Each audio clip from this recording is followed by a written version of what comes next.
सतगुरु श्री गुरु गरीब निवास मुजस्मा आबे हया सरवरे कायनात साहिब श्री गुरु ग्रंथ साहब महाराज की पावन पवित्र मुकद्दस जोड़ दे बैठे अजीज हाजरीन, आओ सब तो पहला गुरु पातशाह की बख्शिश पवित्र फतेह बुलंद करिए। इस्तकार सहित आखना जी वाहिगुरू जी का खालसा वाहिगुरू जी की फतेह। अज असीं कौम दे उस महान शहीद महान योधे जिन्हों ने कलगीधर पातशाह साहिब श्री गुरु गोबिंद सिंह महाराज की गोद का निग माणिया, उन्हों की याद में समर्पित इस समागम के जुड़े बैठे हैं। जदों मैं सिख इतिहास के शहीदों की गल करदा तां जेकर असीं पुरातन स्रोतां की गल करिए तो शायद उन्हां दे विचों बाबा दीप सिंह जी ही एक ऐसे शहीद ने जिन्हां दे बारे सानूं पुरातन स्रोतां 'च जानकारी बहुत घट मिलदी है। वो चाहे श्री गुरु सोभा ग्रंथ है, चाहे गुरबिलास पातशाही 10वीं ने, चाहे बंसावली नामा है, या फिर पटवइयां दे उपर आधारित स्रोत ने। सब तो घट जानकारी उस समय दे समकाली स्रोतां दे विच बाबा दीप सिंह हुणां दे बारे मिलदी है सन। पर इस चीज दा ये कोई मापदंड नहीं हुंदा कि जेकर समकाली स्रोतां दे विच जानकारी ना होवे ते शख्सियत दा इतिहास दे विच कोई योगदान नहीं है। क्योंकि भाई साहब भाई गुरदास दीयां वारां दे विच राय बलार दा नाम नहीं है, जदों कि वो गुरु नानक साहब का एक ऐसा सिख सी, एक ऐसा श्रद्धालु और एक ऐसा श्रद्धावान जिसने सब तो पहला गुरु नानक साहब को सब तो वध अकीदत भेंट की। पर जेकर असीं बाद दे स्रोतां दी गल करदे हां तां उन्हां स्रोतां दे विच बाबा दीप सिंह ही एक ऐसे शहीद ऐसे योधे ने जिन्हां दे उपर सब तो वध काव लिखिया गया है। वो चाहे फिरोजदीन शरफ होवे, चाहे बाबू रजब अली होए, चाहे सोहन सिंह सीतल होण, चाहे ज्ञानी तरलोक सिंह होण, चाहे सरदार मनजीत सिंह होण, जिन्ने भी ये शायर होए ने, जेकर सब तो वध वीर रस का काव रचिया गया है तो वो बाबा दीप सिंह जी के उपर रचिया गया। बाबा दीप सिंह का जन्म 1682 ਦੇ ਵਿੱਚ। परिवार ਦੇ बारे थोड़ी गल करनी बहुत जरूरी है, क्योंकि ਜਿਹੜੇ ਸਾਨੂੰ ਪੁਰਾਤਨ ਸਰੋਤ ਮਿਲਦੇ ਨੇ, एक स्रोत ਉਹ ਨੇ ਜਿਹੜੇ ਹੂਬਹੂ ਇਤਿਹਾਸ ਦੇ ਅਥੈਂਟਿਕ ਜਿਹੜਾ ਪ੍ਰਵਾਹ ਹੈ ਉਹਦੇ ਵਿੱਚੋਂ ਪੈਦਾ ਹੁੰਦੇ ਨੇ। ਇੱਕ ਸਰੋਤ ਉਹ ਨੇ ਜਿਹੜੇ ਕਿਤੇ ਨਾ ਕਿਤੇ ਨਾਵਲਕਾਰੀ ਦੇ ਰੂਪ 'ਚ ਥੋੜੀ ਥੋੜੀ ਕਲਪਨਾ ਦੇ ਵਿੱਚੋਂ ਜਨਮ ਲੈਂਦੇ ਨੇ। ਤੇ ਜਿਹੜਾ ਜੀਵਨ ਸਾਡੇ ਕੋਲ ਸਭ ਤੋਂ ਪਹਿਲਾਂ ਪਹੁੰਚਿਆ ਉਹ ਉਹਨਾਂ ਸਰੋਤਾਂ ਦੇ ਵਿੱਚੋਂ ਪਹੁੰਚਿਆ ਜਿਨ੍ਹਾਂ ਨੇ ਕਿਤੇ ਨਾ ਕਿਤੇ ਥੋੜਾ ਜਿਹਾ ਕਲਪਨਾ ਨੂੰ ਆਪਣਾ ਆਧਾਰ ਬਣਾਇਆ। ਉਸ ਕਲਪਨਾ ਦੇ ਆਧਾਰ ਦੇ ਵਿੱਚ ਬਾਬਾ ਜੀ ਦੇ ਜੀਵਨ ਦੇ ਬਾਰੇ ਜਿਹੜਾ ਸਾਨੂੰ ਆਰੰਭਲਾ ਕਹਿ ਸਕਦੇ ਹੋ ਕਿ ਇਹਨਾਂ ਦੇ ਪਰਿਵਾਰ ਦਾ ਹਾਲ ਮਿਲਦਾ ਹੈ, ਉਸ ਹਾਲ ਦੇ ਮੁਤਾਬਕ ਭਾਈ ਭਗਤੂ ਜੀ और उन्हां दी पत्नी बीबी जीवनी अमृतसर जिले के पिंड पोहूविंड दे विच संधू जिमींदार परिवार दे विच अपना कार विहार करते हैं, खेती का काम करते हैं। पर बड़ा समा घर दे विच कोई औलाद नसीब नहीं हुई। एक दिन खेतों दे विच काम कर रहे सी, एक गुरसिख आया। गुरसिख ने प्रशादा छकिया, गुरु साहब दे अगे अरदास कीती ते कुछ समय बाद इन्हां दे घर दे विच बाबा दीप सिंह होणां दा जन्म होया। नाम रखिया गया दीपा। पर जेकर असीं खोज दे आधारित भट्टवई स्रोतां दी गल करदे हां तां हरद्वार दे विच पंडित किरपा राम प्रभाकर दी जिहड़ी भट्टवही है, जिहदे विच इस परिवार दा सारा बंसावली नामा है, ਉਹਦੇ ਮੁਤਾਬਕ ਇਹਨਾਂ ਦੇ ਪਰਿਵਾਰ ਦਾ ਮੁੱਢ ਬੱਚਾ ਡੱਲੇ ਤੋਂ, ਕਿਤੇ ਡੱਲੇ ਨੂੰ ਦੁੱਲਾ ਵੀ ਲਿਖਿਆ ਕੁਝ ਸਰੋਤਾਂ ਦੇ ਵਿੱਚ। ਉਸ ਦਾ ਪੁੱਤਰ ਸੀ ਦੁਲਚੀ ਤੇ ਦੂਜੀ ਤੋਂ ਅੱਗੇ ਪੁੱਤਰ ਦਾ ਨਾਮ ਆ ਜਾਂਦਾ ਹੈ ਕਰਮ ਸਿੰਘ, ਤੇ ਕਰਮ ਸਿੰਘ ਦੇ ਪੁੱਤਰ ਦਾ ਨਾਮ ਆ ਜਾਂਦਾ ਹੈ ਭਗਤ ਸਿੰਘ, ਤੇ ਅੱਗੋਂ ਭਗਤ ਸਿੰਘ ਦੇ 5 ਪੁੱਤਰਾਂ ਦੇ ਨਾਮ ਆਉਂਦੇ ਨੇ ਅਮਰ ਸਿੰਘ, ਅਮੀਰ ਸਿੰਘ, ਮੇਰ ਸਿੰਘ, ਵਜ਼ੀਰ ਸਿੰਘ, ਹਰੀ ਸਿੰਘ ਤੇ ਦੀਪ ਸਿੰਘ। ਸੋ ਇਸ ਦਾ ਭਾਵ ਇਹ ਹੈ ਕਿ ਦਾਦੇ ਦਾ ਨਾਮ ਕਰਮ ਸਿੰਘ ਆ ਜਾਣਾ ਕਿ ਇਹ ਪਰਿਵਾਰ ਸ਼ੁਰੂ ਤੋਂ ਹੀ ਸਿੱਖੀ ਦੇ ਨਾਲ ਜੁੜਿਆ ਹੋਇਆ ਸੀ। ਇਹ ਪਰਿਵਾਰ ਕਦੋਂ ਸਿੱਖੀ ਦੇ ਨਾਲ ਜੁੜਿਆ, ਕਿਸ ਗੁਰੂ ਸਾਹਿਬਾਨ ਦੇ ਸਮੇਂ ਜੁੜਿਆ, ਇਸ ਦਾ ਜ਼ਿਕਰ ਨਹੀਂ ਮਿਲਦਾ, ਪਰ ਇਹਨਾਂ ਦੇ ਦਾਦੇ ਦੇ ਨਾਮ ਤੋਂ ਇਹ ਗੱਲ ਬੜੀ ਸਪਸ਼ਟ ਹੈ ਕਿ ਜਿਸ ਵੇਲੇ ਕਲਗੀਧਰ ਪਾਤਸ਼ਾਹ ਗੁਰੂ ਗੋਬਿੰਦ ਸਿੰਘ ਮਹਾਰਾਜ ਨੇ 1699 ਦੀ ਵਿਸਾਖੀ ਨੂੰ ਖੰਡੇ ਬਾਟੇ ਦੀ ਪਾਹੁਲ ਦੀ ਬਖਸ਼ਿਸ਼ ਕੀਤੀ ਹੋਵੇਗੀ, ਉਸ ਸਮੇਂ ਉਸ ਸੰਗਤ ਦੇ ਵਿੱਚ ਮਾਝੇ ਵੱਲੋਂ ਗਈ ਸੰਗਤ ਦੇ ਵਿੱਚ ਕਰਮੂ ਜੀ ਵੀ ਗਏ ਹੋਣਗੇ, ਜਿਹੜੇ ਅੰਮ੍ਰਿਤ ਛਕ ਕੇ ਕਰਮ ਸਿੰਘ ਬਣ ਗਏ, ਕਿਉਂਕਿ ਨਾਮ ਕਰਮ ਸਿੰਘ ਆਉਂਦਾ ਹੈ। ਤੇ ਉਹਦੇ ਤੋਂ ਅਗਲੇ ਸਾਲ ਸਨ 1700 ਦੇ ਵਿੱਚ ਜਦੋਂ 1682 ਦੇ ਵਿੱਚ ਜਨਮੇ ਬਾਬਾ ਦੀਪ ਸਿੰਘ ਦੀ ਉਮਰ 18 ਸਾਲ ਹੋ ਜਾਂਦੀ ਹੈ ਤੇ ਇਹ ਆਪਣੇ ਮਾਤਾ ਪਿਤਾ ਦੇ ਨਾਲ ਜਾਂਦੇ ਨੇ ਅਨੰਦਪੁਰ ਸਾਹਿਬ, ਜਿੱਥੇ ਪਰਿਵਾਰ ਸਮੇਤ ਖੰਡੇ ਬਾਟੇ ਦੀ ਪਾਹੁਲ ਲੈਂਦੇ ਨੇ। ਸੋ ਮੈਂ ਇੱਕ ਨੁਕਤਾ ਹੀ ਤੁਹਾਡੇ ਅੱਗੇ ਰੱਖਿਆ, ਇਸ ਨੁਕਤੇ ਨੂੰ ਸਮਝਣ ਦੀ ਲੋੜ ਹੈ ਕਿ ਜਿਸ ਤਰ੍ਹਾਂ ਦੇ ਨਾਲ ਅਸੀਂ ਕਾਲਪਨਿਕ ਸਰੋਤਾਂ ਦੇ ਵਿੱਚ ਉਹਨਾਂ ਦੇ ਜੀਵਨ ਨੂੰ ਇਸ ਤਰ੍ਹਾਂ ਜੋੜਦੇ ਹਾਂ ਕਿ ਸ਼ਾਇਦ ਉਹਨਾਂ ਦੇ ਹੀ ਅਨੰਦਪੁਰ ਸਾਹਿਬ ਜਾਣ ਤੋਂ ਬਾਅਦ ਇਹਨਾਂ ਦੇ ਪਰਿਵਾਰ ਦੇ ਵਿੱਚ ਗੁਰਸਿੱਖੀ ਜੀਵਨ ਦੀ ਆਰੰਭਤਾ ਹੋਈ, ਪਰ ਅਸਲੀਅਤ ਇਹ ਹੈ ਕਿ ਇਹਨਾਂ ਦਾ ਪਰਿਵਾਰ ਪੀੜ੍ਹੀ ਦਰ ਪੀੜ੍ਹੀ ਮਾਝੇ ਦੇ ਹੋਰ ਪਰਿਵਾਰਾਂ ਦੇ ਵਾਂਗ ਗੁਰੂ ਘਰ ਦੇ ਨਾਲ ਜੁੜਿਆ ਹੋਇਆ ਸੀ। ਸੋ ਇਹ ਇਹਨਾਂ ਦਾ ਬੰਸਾਵਲੀ ਨਾਮਾ ਹੈ। ਘਰ ਦੇ ਵਿੱਚ ਖੇਤੀ ਦੀ ਕਾਰ ਕਰਦੇ ਨੇ, 18 ਸਾਲ ਦੀ ਉਮਰ ਸਨ 1700 ਦੇ ਵਿੱਚ ਅਨੰਦਪੁਰ ਸਾਹਿਬ ਜਾਂਦੇ ਨੇ ਮਾਤਾ ਔਰ ਪਿਤਾ ਦੇ ਨਾਲ। ਖੰਡੇ ਬਾਟੇ ਦੀ ਪਾਹੁਲ ਲੈਣ ਤੋਂ ਬਾਅਦ ਕੁਝ ਸਰੋਤਾਂ ਦੇ ਵਿੱਚ ਪਿਤਾ ਦਾ ਨਾਮ ਭਗਤ ਸਿੰਘ ਲਿਖਿਆ ਤੇ ਕੁਝ ਦੇ ਵਿੱਚ ਨਾਮ ਭਾਗ ਸਿੰਘ ਲਿਖਿਆ, ਪਰ ਮੂਲ ਨਾਮ ਜਿਹੜਾ ਪਹਿਲਾਂ ਉਹਨਾਂ ਦੇ ਬਾਪ ਕਰਮ ਸਿੰਘ ਨੇ ਰੱਖਿਆ, ਉਹ ਨਾਮ ਭਗਤੂ ਹੋਣ ਕਰਕੇ ਇੰਜ ਲੱਗਦਾ ਹੈ ਕਿ ਉਹਨਾਂ ਦਾ ਨਾਮ ਭਗਤ ਸਿੰਘ ਹੀ ਹੋਵੇਗਾ। ਇਹ ਜਿਹੜਾ ਪਰਿਵਾਰ ਹੈ, ਜੇਕਰ ਉਸ ਸਮੇਂ ਦੇ ਸਰੋਤਾਂ ਦੀ ਘੋਖ ਕਰੀਏ ਤੇ 3.25 ਮਹੀਨੇ 3 ਮਹੀਨੇ 11 ਦਿਨ ਇੱਕ ਸਰੋਤ ਦੇ ਵਿੱਚ ਲਿਖਿਆ ਮਿਲਦਾ ਹੈ। 1911 ਦਾ ਉਹ ਸਰੋਤ ਹੈ, ਉਹਦੇ ਵਿੱਚ ਇਹ ਲਿਖਦਾ ਹੈ ਕਿ ਬਾਬਾ ਦੀਪ ਸਿੰਘ ਜਿਹੜੇ ਉਦੋਂ ਦੀਪਾ ਸਨ, ਦੀਪਾ ਬਣ ਕੇ ਗਏ, ਜਾ ਕੇ ਦੀਪ ਸਿੰਘ ਬਣ ਗਏ ਤੇ ਆਪਣੇ ਪਰਿਵਾਰ ਦੇ ਨਾਲ 3.25 ਮਹੀਨੇ ਕਲਗੀਧਰ ਪਾਤਸ਼ਾਹ ਸਾਹਿਬ ਸ੍ਰੀ ਗੁਰੂ ਗੋਬਿੰਦ ਸਿੰਘ ਮਹਾਰਾਜ ਦੇ ਕੋਲ ਠਹਿਰੇ। ਉੱਥੋਂ ਦੇ ਜਿਹੜੇ ਹਾਲਾਤ, ਹੁਣ ਜਦੋਂ ਅਸੀਂ ਬਾਬਾ ਦੀਪ ਸਿੰਘ ਹੁਣਾਂ ਦੀ ਗੱਲ ਕਰਦੇ ਹਾਂ ਤੇ ਇਤਿਹਾਸ ਦੇ ਨਜ਼ਰੀਏ ਦੇ ਵਿੱਚ ਜਿਹੜੀ ਉਹਨਾਂ ਦੀ ਤਸਵੀਰ ਪ੍ਰਗਟ ਹੁੰਦੀ ਹੈ, ਉਹ ਤੇਗ ਦੇ ਧਨੀ ਵੀ ਨੇ ਤੇ ਕਲਮ ਦੇ ਧਨੀ ਵੀ ਨੇ।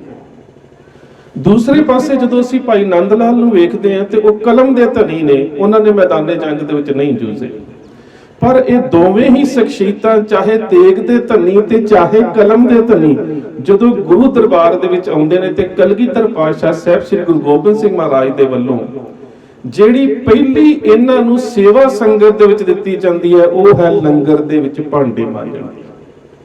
ਤੇ ਦੋਹਾਂ ਹੀ ਸਰੋਤਾਂ ਦੇ ਵਿੱਚ ਜੇਕਰ ਕਲਗੀਧਰ ਪਾਤਸ਼ਾਹ ਗੁਰੂ ਗੋਬਿੰਦ ਸਿੰਘ ਮਹਾਰਾਜ ਦੇ ਬਚਨਾਂ ਨੂੰ ਪੜ੍ਹਨ ਦਾ, ਸਮਝਣ ਦਾ ਔਰ ਸੁਣਨ ਦਾ ਯਤਨ ਕਰੀਏ ਤੇ ਪਾਤਸ਼ਾਹ ਕਹਿੰਦੇ ਨੇ ਕਿ ਲੰਗਰ ਦੇ ਵਿੱਚ ਬਰਤਨ ਇੰਨੇ ਪਿਆਰ ਦੇ ਨਾਲ ਮਾਂਜਣੇ ਨੇ ਕਿ ਜਿਸ ਤਰ੍ਹਾਂ ਦੇ ਨਾਲ ਰੇਤ ਦੇ ਨਾਲ ਮਾਂਜਿਆ ਬਰਤਨ ਜਿਹੜਾ ਉਹ ਸਾਫ਼ ਹੋ ਜਾਂਦਾ ਹੈ, ਉਹਦੇ ਵਿੱਚ ਪ੍ਰੇਮ ਵੀ ਇੰਨਾ ਹੋਵੇ ਕਿ ਇਹ ਸੇਵਾ ਕਰਦਿਆਂ ਕਰਦਿਆਂ ਤੁਹਾਡੇ ਮਨ ਦੇ ਅੰਦਰ ਵੀ ਚਮਕ ਤੇ ਲਿਸ਼ਕ ਆ ਜਾਵੇ। ਜੇਕਰ ਅਸੀਂ ਉਹਨਾਂ ਦੇ ਪਰਿਵਾਰ ਦੀ ਗੱਲ ਕਰੀਏ ਤਾਂ ਪਰਿਵਾਰਕ ਪੱਧਰ ਦੇ ਉੱਪਰ ਉਹਨਾਂ ਨੇ ਕਿੰਨੀ ਵਿਦਿਆ ਗ੍ਰਹਿਣ ਕੀਤੀ, ਸਾਨੂੰ ਇਸ ਦਾ ਜ਼ਿਕਰ ਨਹੀਂ ਮਿਲਦਾ, ਪਰ ਜੇਕਰ ਉਹਨਾਂ ਦੇ ਜੀਵਨ ਦੇ ਵਿੱਚ ਕੀਤੇ ਹੋਏ ਅਕੈਡਮਿਕ ਕਾਰਜ ਨੂੰ ਵੇਖੀਏ, ਜਿਹੜਾ ਉਹਨਾਂ ਨੇ ਕਾਰਜ ਕੀਤਾ ਹੈ ਕਿ 4 ਸਾਹਿਬ ਸ੍ਰੀ ਗੁਰੂ ਗ੍ਰੰਥ ਸਾਹਿਬ ਮਹਾਰਾਜ ਦੀਆਂ ਬੀੜਾਂ, ਜਿਨ੍ਹਾਂ ਨੂੰ ਦਮਦਮੀ ਬੀੜਾ ਕਿਹਾ ਜਾਂਦਾ ਹੈ, ਉਹਨਾਂ ਨੂੰ ਆਪਣੇ ਕਰ ਕਮਲਾਂ ਦੇ ਨਾਲ, ਆਪਣੇ ਹੱਥਾਂ ਦੇ ਨਾਲ ਲਿਖਣਾ, ਉਹਨਾਂ ਦੀ ਸਦਾਈ ਕਰਨੀ। ਔਰ ਸਾਰੇ ਹੀ ਸਰੋਤ ਇਹ ਗੱਲ ਵੀ ਮੰਨਦੇ ਨੇ ਕਿ ਬਾਬਾ ਦੀਪ ਸਿੰਘ ਹੁਣਾਂ ਨੇ ਗੁਰੂ ਗ੍ਰੰਥ ਸਾਹਿਬ ਮਹਾਰਾਜ ਦਾ ਇੱਕ ਸਰੂਪ ਸਮੈਟਿਕ ਲੈਂਗੁਏਜ ਦੇ ਵਿੱਚ, ਅਰਬੀ ਜਾਂ ਫਾਰਸੀ ਭਾਸ਼ਾ ਦੇ ਵਿੱਚ ਵੀ ਲਿਖਿਆ।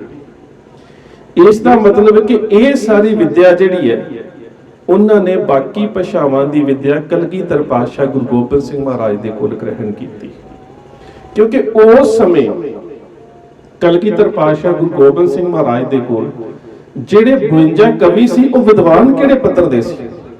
ਕਵੀ ਸੈਨਾਪਤ, ਚੰਦਨ ਕਵੀ, ਅਣੀ ਰਾਏ, ਉਸ ਸਮੇਂ ਦੇ ਜਿੰਨੇ ਵੱਡੇ ਕਵੀ ਨੇ, ਭਾਈ ਨੰਦ ਲਾਲ ਜੀ ਅਰਬੀ ਤੇ ਫਾਰਸੀ ਦੇ ਮਾਹਰ, ਉਹ ਤਾਂ ਸਾਰੇ ਗੁਰੂ ਦੇ ਦਰਬਾਰ ਦੇ ਵਿੱਚ ਨੇ। ਔਰ ਕਈ ਵਾਰੀ ਅਸੀਂ ਪਤਾ ਕੀ ਕਹਿ ਦਿੰਦੇ ਹਾਂ, ਅਕਸਰ ਅਸੀਂ ਸਟੇਜ ਤੋਂ ਵੀ ਕਹਿੰਦੇ ਕਲਗੀਧਰ ਪਾਤਸ਼ਾਹ ਗੁਰੂ ਗੋਬਿੰਦ ਸਿੰਘ ਮਹਾਰਾਜ ਨੇ ਕੁਝ ਸਿੱਖਾਂ ਨੂੰ ਨਿਰਮਲਿਆਂ ਦੇ ਭੇਸ ਦੇ ਵਿੱਚ ਬਨਾਰਸ ਭੇਜਿਆ ਸੰਸਕ੍ਰਿਤ ਦੀ ਵਿਦਿਆ ਲੈਣ ਦੇ ਵਾਸਤੇ। ਵੀ ਸੰਸਕ੍ਰਿਤ ਦੇ ਵਿਦਵਾਨ ਤਾਂ ਗੁਰੂ ਘਰ ਦੇ ਵਿੱਚ, ਜਰਾ ਖਿਆਲ ਕਰੋ ਕਿ ਸੰਸਕ੍ਰਿਤ ਦੇ ਵੱਡੇ ਵਿਦਵਾਨ ਤਾਂ ਗੁਰੂ ਘਰ ਦੇ ਵਿੱਚ ਸੇਵਾ ਕਰ ਰਹੇ ਨੇ, ਤੇ ਗੁਰੂ ਸਾਹਿਬ ਨੇ ਸੰਸਕ੍ਰਿਤ ਦੀ ਵਿਦਿਆ ਦੇ ਵਾਸਤੇ ਉੱਥੇ ਕਿਉਂ ਭੇਜਣਾ ਸੀ? ਇਸ ਸਾਰੇ ਪ੍ਰਕਰਨ ਦੀ ਡੂੰਘਾਈ ਦੇ ਨਾਲ ਘੋਖ ਕਰਨ ਦੀ ਲੋੜ ਹੈ।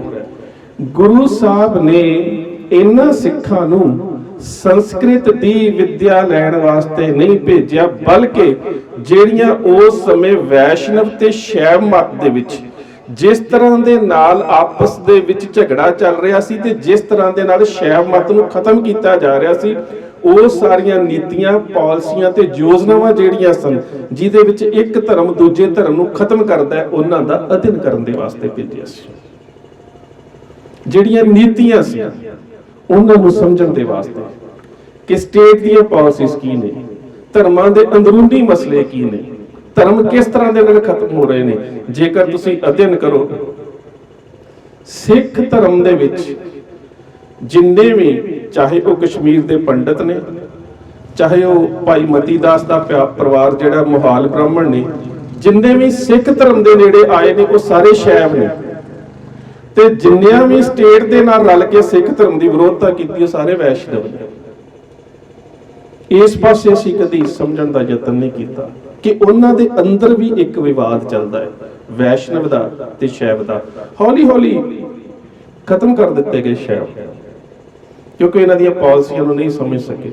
ਜੰਮੂ ਕਸ਼ਮੀਰ ਦੇ ਵਿੱਚ, ਦੱਖਣ ਦੇ ਵਿੱਚ ਉਹਨਾਂ ਦੇ ਵੱਡੇ ਕੇਂਦਰ ਸੀ ਜਿਹੜੇ ਖਤਮ ਕਰ ਦਿੱਤੇ ਗਏ। ਸੋ ਉਸ ਸਮੇਂ ਜਿਹੜਾ ਧਰਮਾਂ ਦਾ ਇੱਕ ਅੰਤਰ ਯੁੱਧ ਚੱਲ ਰਿਹਾ ਹੈ, ਉਹਦੇ ਵਿੱਚ ਸਟੇਟ ਦੀਆਂ ਪਾਲਿਸੀਜ਼ ਕੀ ਨੇ, ਉਹਨਾਂ ਨੂੰ ਸਮਝਣ ਦੇ ਵਾਸਤੇ ਗੁਰੂਦੇਵ ਪਾਤਸ਼ਾਹ ਨੇ ਉੱਥੇ ਸਿੰਘ ਜਿਹੜੇ ਸੀ ਉਹ ਭੇਜੇ, ਔਰ ਬਾਅਦ ਦੇ ਵਿੱਚ ਆ ਕੇ ਉਹਨਾਂ ਨੇ ਧਰਮ ਦਾ ਪ੍ਰਚਾਰ ਵੀ ਕੀਤਾ। ਉਸ ਤੋਂ ਅਗਲੀ ਗੱਲ, ਕਲਗੀਧਰ ਪਾਤਸ਼ਾਹ ਗੁਰੂ ਗੋਬਿੰਦ ਸਿੰਘ ਮਹਾਰਾਜ ਦੇ ਦਰਬਾਰ ਦੇ ਵਿੱਚ ਸਾਰੀਆਂ ਭਾਸ਼ਾਵਾਂ ਦੇ ਕਵੀ ਨੇ, ਔਰ ਉਹ ਜਿਹੜੇ ਕਵੀ ਨੇ ਉਹ ਸਿੰਘਾਂ ਨੂੰ ਵਿਦਿਆ ਦੇਣ ਦਾ ਕਾਰਜ ਵੀ ਕਰਦੇ ਨੇ। ਬਾਬਾ ਦੀਪ ਸਿੰਘ ਉਹਨਾਂ ਨੇ ਹੋਰਨਾਂ ਸਿੱਖਾਂ ਦੇ ਵਾਂਗ ਉਹਨਾਂ ਦੇ ਕੋਲੋਂ ਹੀ ਵਿਦਿਆ ਗ੍ਰਹਿਣ ਕੀਤੀ, ਔਰ ਸ਼ਸਤਰ ਵਿਦਿਆ ਦੇ ਵੱਡੇ ਉਸਤਾਦ ਭਾਈ ਬੱਜਰ ਸਿੰਘ ਜੀ, ਬੀਬੀ ਭਿੱਖਾਂ ਦੇ ਪਿਤਾ ਭਾਈ ਆਲਮ ਸਿੰਘ ਦੇ ਸਹੁਰਾ ਸਾਹਿਬ, ਉਸ ਵੇਲੇ ਉਹ ਸ਼ਸਤਰ ਵਿਦਿਆ ਦੇ ਵੱਡੇ ਵਿਦਵਾਨ ਸਨ। ਵਿਦਵਾਨ ਤਾਂ ਨਹੀਂ ਕਿਹਾ ਜਾ ਸਕਦਾ, ਸ਼ਸਤਰ ਵਿਦਿਆ ਦੇ ਵੱਡੇ ਗਿਆਤਾ ਸਨ। ਉਹਨਾਂ ਤੋਂ ਇਲਾਵਾ ਬਾਬਾ ਜੀਵਨ ਸਿੰਘ ਜੀ, ਜਿਨ੍ਹਾਂ ਦਾ ਪਹਿਲਾ ਨਾਮ ਬਾਬਾ ਜੈਤਾ ਜੀ ਸੀ, ਸ਼ਸਤਰ ਵਿਦਿਆ ਦੇ ਵਿੱਚ ਮਾਹਰ ਸਨ। ਇਹਨਾਂ ਤੋਂ ਇਲਾਵਾ ਭਾਈ ਬੁੱਢਾ ਸਿੰਘ ਸ਼ਸਤਰ ਵਿਦਿਆ ਦੇ ਵਿੱਚ ਮਾਹਰ ਸਨ। ਇਹਨਾਂ ਤੋਂ ਇਲਾਵਾ ਭਾਈ ਰਾਮ ਸਿੰਘ ਜਿਹੜੇ ਸ਼ਸਤਰ ਤਿਆਰ ਕਰਿਆ ਕਰਦੇ ਸੀ, ਉਹ ਹਰ ਸ਼ਸਤਰ ਦਾ ਗਿਆਨ ਰੱਖਦੇ ਸੀ। ਸੋ ਉਸ ਸਮੇਂ ਸ਼ਾਸਤਰ ਤੇ ਸ਼ਸਤਰ ਦਾ ਅਧਿਐਨ, ਇਹ ਦੋਵੇਂ ਬਾਬਾ ਦੀਪ ਸਿੰਘ ਦੀ ਜ਼ਿੰਦਗੀ ਦੇ ਨਾਲ ਹਮੇਸ਼ਾ ਜੁੜੇ ਰਹੇ ਨੇ, ਉਹਨਾਂ ਦੀ ਸ਼ਹਾਦਤ ਤੱਕ। ਸ਼ਸਤਰ ਵੀ ਤੇ ਸ਼ਾਸਤਰ ਵੀ, ਇਹਨਾਂ ਦੋਹਾਂ ਹੀ ਚੀਜ਼ਾਂ ਦਾ ਅਧਿਐਨ, ਇਹਨਾਂ ਦੋਹਾਂ ਹੀ ਚੀਜ਼ਾਂ ਦਾ ਅਭਿਆਸ, ਇਸ ਦੀ ਪ੍ਰੈਕਟਿਸ ਕਲਗੀਧਰ ਪਾਤਸ਼ਾਹ ਗੁਰੂ ਗੋਬਿੰਦ ਸਿੰਘ ਮਹਾਰਾਜ ਦੇ ਦਰਬਾਰ ਦੇ ਵਿੱਚ ਹੋਈ। ਇਸੇ ਕਰਕੇ ਅਸੀਂ ਕਹਿੰਦੇ ਹਾਂ ਕਿ 18ਵੀਂ ਸਦੀ ਦੇ ਸੰਘਰਸ਼ ਦਾ ਥੰਮ ਨੇ ਉਹ ਸਿੰਘ ਸੂਰਮੇ ਜਿਨ੍ਹਾਂ ਨੇ ਕਲਗੀਧਰ ਪਾਤਸ਼ਾਹ ਗੁਰੂ ਗੋਬਿੰਦ ਸਿੰਘ ਮਹਾਰਾਜ ਦੀ ਗੋਦ ਦੇ ਵਿੱਚ ਬਹਿ ਕੇ ਉਹਨਾਂ ਦੇ ਸਕੂਲ ਦੇ ਵਿੱਚੋਂ ਵਿਦਿਆ ਗ੍ਰਹਿਣ ਕੀਤੀ। ਉਹ ਚਾਹੇ ਦੀਵਾਨ ਦਰਬਾਰਾ ਸਿੰਘ, ਉਹ ਚਾਹੇ ਸਰਦਾਰ ਬਾਬਾ ਦੀਪ ਸਿੰਘ ਜੀ, ਇਹ ਜਿੰਨੇ ਵੀ ਉਸ ਵੇਲੇ ਦੇ ਸੂਰਮੇ ਨੇ। ਅਖੀਰ ਜੰਗਾਂ ਹੁੰਦੀਆਂ ਰਹੀਆਂ, ਹੁਣ ਤੁਸੀਂ ਇੱਕ ਗੱਲ ਫਿਰ ਬੜੇ ਧਿਆਨ ਦੇ ਨਾਲ ਸੋਚਿਓ, ਕਿਉਂਕਿ ਅੱਜ ਕੱਲ੍ਹ ਇਤਿਹਾਸਕ ਸਰੋਤਾਂ ਦੇ ਉੱਪਰ, ਇਤਿਹਾਸਕ ਘਟਨਾਵਾਂ ਦੇ ਉੱਪਰ, ਇਤਿਹਾਸਕ ਪ੍ਰਕਰਣ ਦੇ ਉੱਪਰ ਛੋਟੀ ਛੋਟੀ ਗੱਲ ਦੇ ਉੱਪਰ ਤਰਕ ਕਰਨ ਦਾ ਸਾਡੇ ਸਾਹਮਣੇ ਇੱਕ ਬਹੁਤ ਵੱਡਾ ਵਿਵਾਦ ਜਨਮ ਲੈ ਰਿਹਾ। ਤਰਕ ਇੱਕ ਐਵੇਂ ਦਾ ਵਿਸ਼ਾ ਹੈ, ਇੱਕ ਐਵੇਂ ਦੀ ਧਾਰਾ ਹੈ ਕਿ ਕਿਸੇ ਵੀ ਗੱਲ ਤੇ ਕੀਤਾ ਜਾ ਸਕਦਾ, ਤੇ ਸ਼ਰਧਾ ਇੱਕ ਐਵੇਂ ਦੀ ਚੀਜ਼ ਹੈ ਜਿਹਦੇ ਵਿੱਚ ਕੁਝ ਵੀ ਕੀਤਾ ਜਾ ਸਕਦਾ। ਸ਼ਰਧਾ ਦਾ ਮਕਾਮ ਤਾਂ ਬੜਾ ਸਿੱਧਾ, ਜੈ ਸੀਸ ਵੱਡੇ ਕਰ ਬੈਸਣ ਦੀਜੇ ਬਿਨ ਸਿਰ ਸੇਵ ਕਰੀ। ਸ਼ਰਧਾ ਵਿੱਚ ਸਭ ਕੁਝ ਕੁਰਬਾਨ, ਸਭ ਕੁਝ ਸਮਰਪਿਤ ਕੀਤਾ ਜਾ ਸਕਦਾ। ਤਰਕ ਦੇ ਵਿੱਚ ਮਨੁੱਖ ਹਰ ਚੀਜ਼ ਨੂੰ ਸਮਰਪਿਤ ਕਰਨ ਤੋਂ ਪਹਿਲਾਂ ਫਾਇਦਾ ਤੇ ਨੁਕਸਾਨ ਸੋਚਦਾ ਹੈ। ਤਰਕ ਕੀਤਾ ਜਾਂਦਾ ਹੈ ਕਿ ਅਨੰਦਪੁਰ ਸਾਹਿਬ ਦੀਆਂ ਜਿਹੜੀਆਂ ਜੰਗਾਂ ਨੇ ਉਹਦੇ ਵਿੱਚ ਬਾਬਾ ਦੀਪ ਸਿੰਘ ਹੁਣਾਂ ਦਾ ਕਿਤੇ ਜ਼ਿਕਰ ਨਹੀਂ ਆਉਂਦਾ। ਦੋ ਕਾਰਨ ਬੜੇ ਅਹਿਮ ਕਿ ਬਾਬਾ ਦੀਪ ਸਿੰਘ ਆਉਂਦੇ ਨੇ ਦੀਪੇ ਦੇ ਰੂਪ ਦੇ ਵਿੱਚ ਕਲਗੀਧਰ ਪਾਤਸ਼ਾਹ ਗੁਰੂ ਗੋਬਿੰਦ ਸਿੰਘ ਮਹਾਰਾਜ ਦੇ ਕੋਲ ਸੰਨ 1700 ਦੇ ਵਿੱਚ। 1682 ਦਾ ਜਨਮ, ਉਮਰ ਹੈ 18 ਸਾਲ। ਔਰ ਉਸ ਸਮੇਂ ਜਦੋਂ ਅਨੰਦਪੁਰ ਸਾਹਿਬ ਨੂੰ ਘੇਰੇ ਸ਼ੁਰੂ ਹੋ ਜਾਂਦੇ ਨੇ ਤੇ ਕਲਗੀਧਰ ਪਾਤਸ਼ਾਹ ਗੁਰੂ ਗੋਬਿੰਦ ਸਿੰਘ ਮਹਾਰਾਜ ਜਿੰਨੇ ਵੀ ਸਿੰਘ ਪਰਿਵਾਰਾਂ ਵਾਲੇ ਨੇ ਜਾਂ ਜਿਨ੍ਹਾਂ ਦੇ ਪਰਿਵਾਰ ਚਾਹੁੰਦੇ ਨੇ ਕਿ ਉਹਨਾਂ ਨੇ ਆਪਣੇ ਬੱਚੇ ਦਾ ਆਨੰਦ ਕਾਰਜ ਕਰਨਾ ਹੈ, ਸਾਰੇ ਉੱਥੋਂ ਵਾਪਸ ਭੇਜ ਦਿੱਤੇ ਸੀ। ਤੁਸੀਂ ਵੇਖੋ, ਇੱਕ ਬੀਬੀ ਭਿੱਖਾਂ ਜੀ ਜਿਹੜੇ ਝੱਖੀਆਂ ਪਿੰਡ ਦੀ ਜੂਹ ਦੇ ਵਿੱਚ ਲੜ ਕੇ ਸ਼ਹੀਦ ਹੁੰਦੇ ਨੇ, ਇੱਕ ਬੀਬੀ ਅਨੂਪ ਕੌਰ ਜਿਹੜੇ ਸਰਸਾ ਦੇ ਕੰਢੇ ਦੇ ਉੱਪਰ ਸ਼ੇਰ ਮੁਹੰਮਦ ਖਾਨ ਮਲੇਰਕੋਟਲੇ ਵਾਲੇ ਦੇ ਹੱਥ ਆ ਜਾਂਦੇ ਨੇ, ਇੱਕ ਗੁਰੂ ਸਾਹਿਬ ਦੇ ਮਹਿਲ ਮਾਤਾ ਸੁੰਦਰ ਕੌਰ ਜੀ, ਮਾਤਾ ਸਾਹਿਬ ਦੇਵੀ ਜੀ ਜਿਹੜੇ ਦਿੱਲੀ ਵਾਲੇ ਪਾਸੇ ਚਲੇ ਜਾਂਦੇ ਨੇ, ਇੱਕ ਗੁਰੂ ਸਾਹਿਬ ਦੇ ਮਾਤਾ ਜੀ ਮਾਤਾ ਗੁਜਰ ਕੌਰ ਜੀ, ਔਰ ਇੱਕ ਉਹਨਾਂ ਦੀ ਦਾਸੀ ਸਪੀਖੀ। ਇਹਦੇ ਤੋਂ ਬਿਨਾਂ ਸਾਨੂੰ ਇਤਿਹਾਸ 'ਚ ਕਿਤੇ ਜ਼ਿਕਰ ਮਿਲਦਾ ਕਿ ਸਰਸਾ ਦੇ ਕੰਢੇ ਦੇ ਉੱਪਰ ਇੰਨੀਆਂ ਬੀਬੀਆਂ ਸ਼ਹੀਦ ਹੋਈਆਂ ਹੋਣ ਜਾਂ ਇੰਨੀਆਂ ਬੀਬੀਆਂ ਦੁਸ਼ਮਣ ਦੇ ਹੱਥ ਆ ਗਈਆਂ ਹੋਣ। ਉਹਦਾ ਕਾਰਨ ਸੀ ਕਿ ਜਦੋਂ ਗੁਰੂ ਸਾਹਿਬ ਨੂੰ ਇਹ ਮਹਿਸੂਸ ਹੋ ਗਿਆ ਕਿ ਅਨੰਦਪੁਰ ਸਾਹਿਬ ਦੇ ਵਿੱਚ ਆਉਣ ਵਾਲੇ ਸਮੇਂ ਦੇ ਵਿੱਚ ਇਸ ਤਰ੍ਹਾਂ ਦਾ ਘਟਨਾਕ੍ਰਮ ਵਾਪਰੇਗਾ ਤੇ ਜ਼ਿਆਦਾਤਰ ਪਰਿਵਾਰ ਜਿਹੜੇ ਸੀ ਉਹ ਘਰਾਂ ਨੂੰ ਭੇਜ ਦਿੱਤੇ ਗਏ ਸੀ। ਬਾਬਾ ਦੀਪ ਸਿੰਘ ਦਾ ਪਰਿਵਾਰ 1704 ਦੇ ਅਰੰਭਰੇ ਸਾਲ ਦੇ ਵਿੱਚ ਉੱਥੇ ਗਿਆ ਤੇ ਉਹਨਾਂ ਨੇ ਕਿਹਾ ਕਿ ਅਸੀਂ ਆਪਣੇ ਬੇਟੇ ਦਾ ਵਿਆਹ ਜਾਂ ਆਨੰਦ ਕਾਰਜ ਕਰਨਾ ਚਾਹੁੰਦੇ ਹਾਂ। ਗੁਰਦੇਵ ਪਾਤਸ਼ਾਹ ਨੇ ਤੋਰ ਦਿੱਤਾ ਔਰ ਨਾਲ ਇੱਕ ਬੇਨਤੀ ਕੀਤੀ ਜਿਸ ਦਾ ਜ਼ਿਕਰ ਹੋਰ ਕਿਸੇ ਸਰੋਤ 'ਚ ਨਹੀਂ ਮਿਲਦਾ। ਜਿਹੜੀ ਮਾਲਵੇ ਦੀ ਸਾਖੀ ਪੋਥੀ ਹੈ ਨਾ, ਮਾਲਵਾ ਰਟਨ ਕੀ ਸਾਖੀ ਪੋਥੀ, ਬੜਾ ਪੁਰਾਣਾ ਇਤਿਹਾਸਕ ਸਰੋਤ ਹੈ ਜਿਹਨੂੰ ਆਧਾਰ ਬਣਾ ਕੇ ਮਾਲਵੇ ਦਾ ਸਾਰਾ ਇਤਿਹਾਸ ਮੁੜ ਕੇ ਕਵੀ ਸੰਤੋਖ ਸਿੰਘ ਨੇ ਲਿਖਿਆ। ਉਸ ਪੋਥੀ ਦੇ ਵਿੱਚ ਇੱਕ ਲਾਈਨ ਬੜੀ ਅਹਿਮ ਹੈ ਕਿ ਤੁਸੀਂ ਆਪਣੇ ਪਿੰਡ ਜਾਓ, ਉਦੋਂ ਆਉਣਾ ਜਦੋਂ ਅਸੀਂ ਬੁਲਾਵਾਂਗੇ। ਇਹ ਹੁਕਮ ਹੈ ਗੁਰੂ ਦਾ ਕਿ ਤੁਸੀਂ ਹੁਣ ਆਪਣੇ ਪਰਿਵਾਰ ਦੇ ਨਾਲ ਪਿੰਡ ਜਾ ਸਕਦੇ ਹੋ, ਪਰ ਆਉਣਾ ਉਦੋਂ ਜਦੋਂ ਅਸੀਂ ਬੁਲਾਵਾਂਗੇ। ਅਨੰਦਪੁਰ ਸਾਹਿਬ ਵਿਖੇ ਜੋ ਕੁਝ ਵਾਪਰਿਆ ਉਹ ਇਸ ਪ੍ਰਕਰਣ ਦਾ ਹਿੱਸਾ ਨਹੀਂ ਹੈ, ਪਰ ਅਸੀਂ ਉਸ ਦੇ ਬਾਰੇ ਸਾਰੇ ਜਾਣਦੇ ਹਾਂ।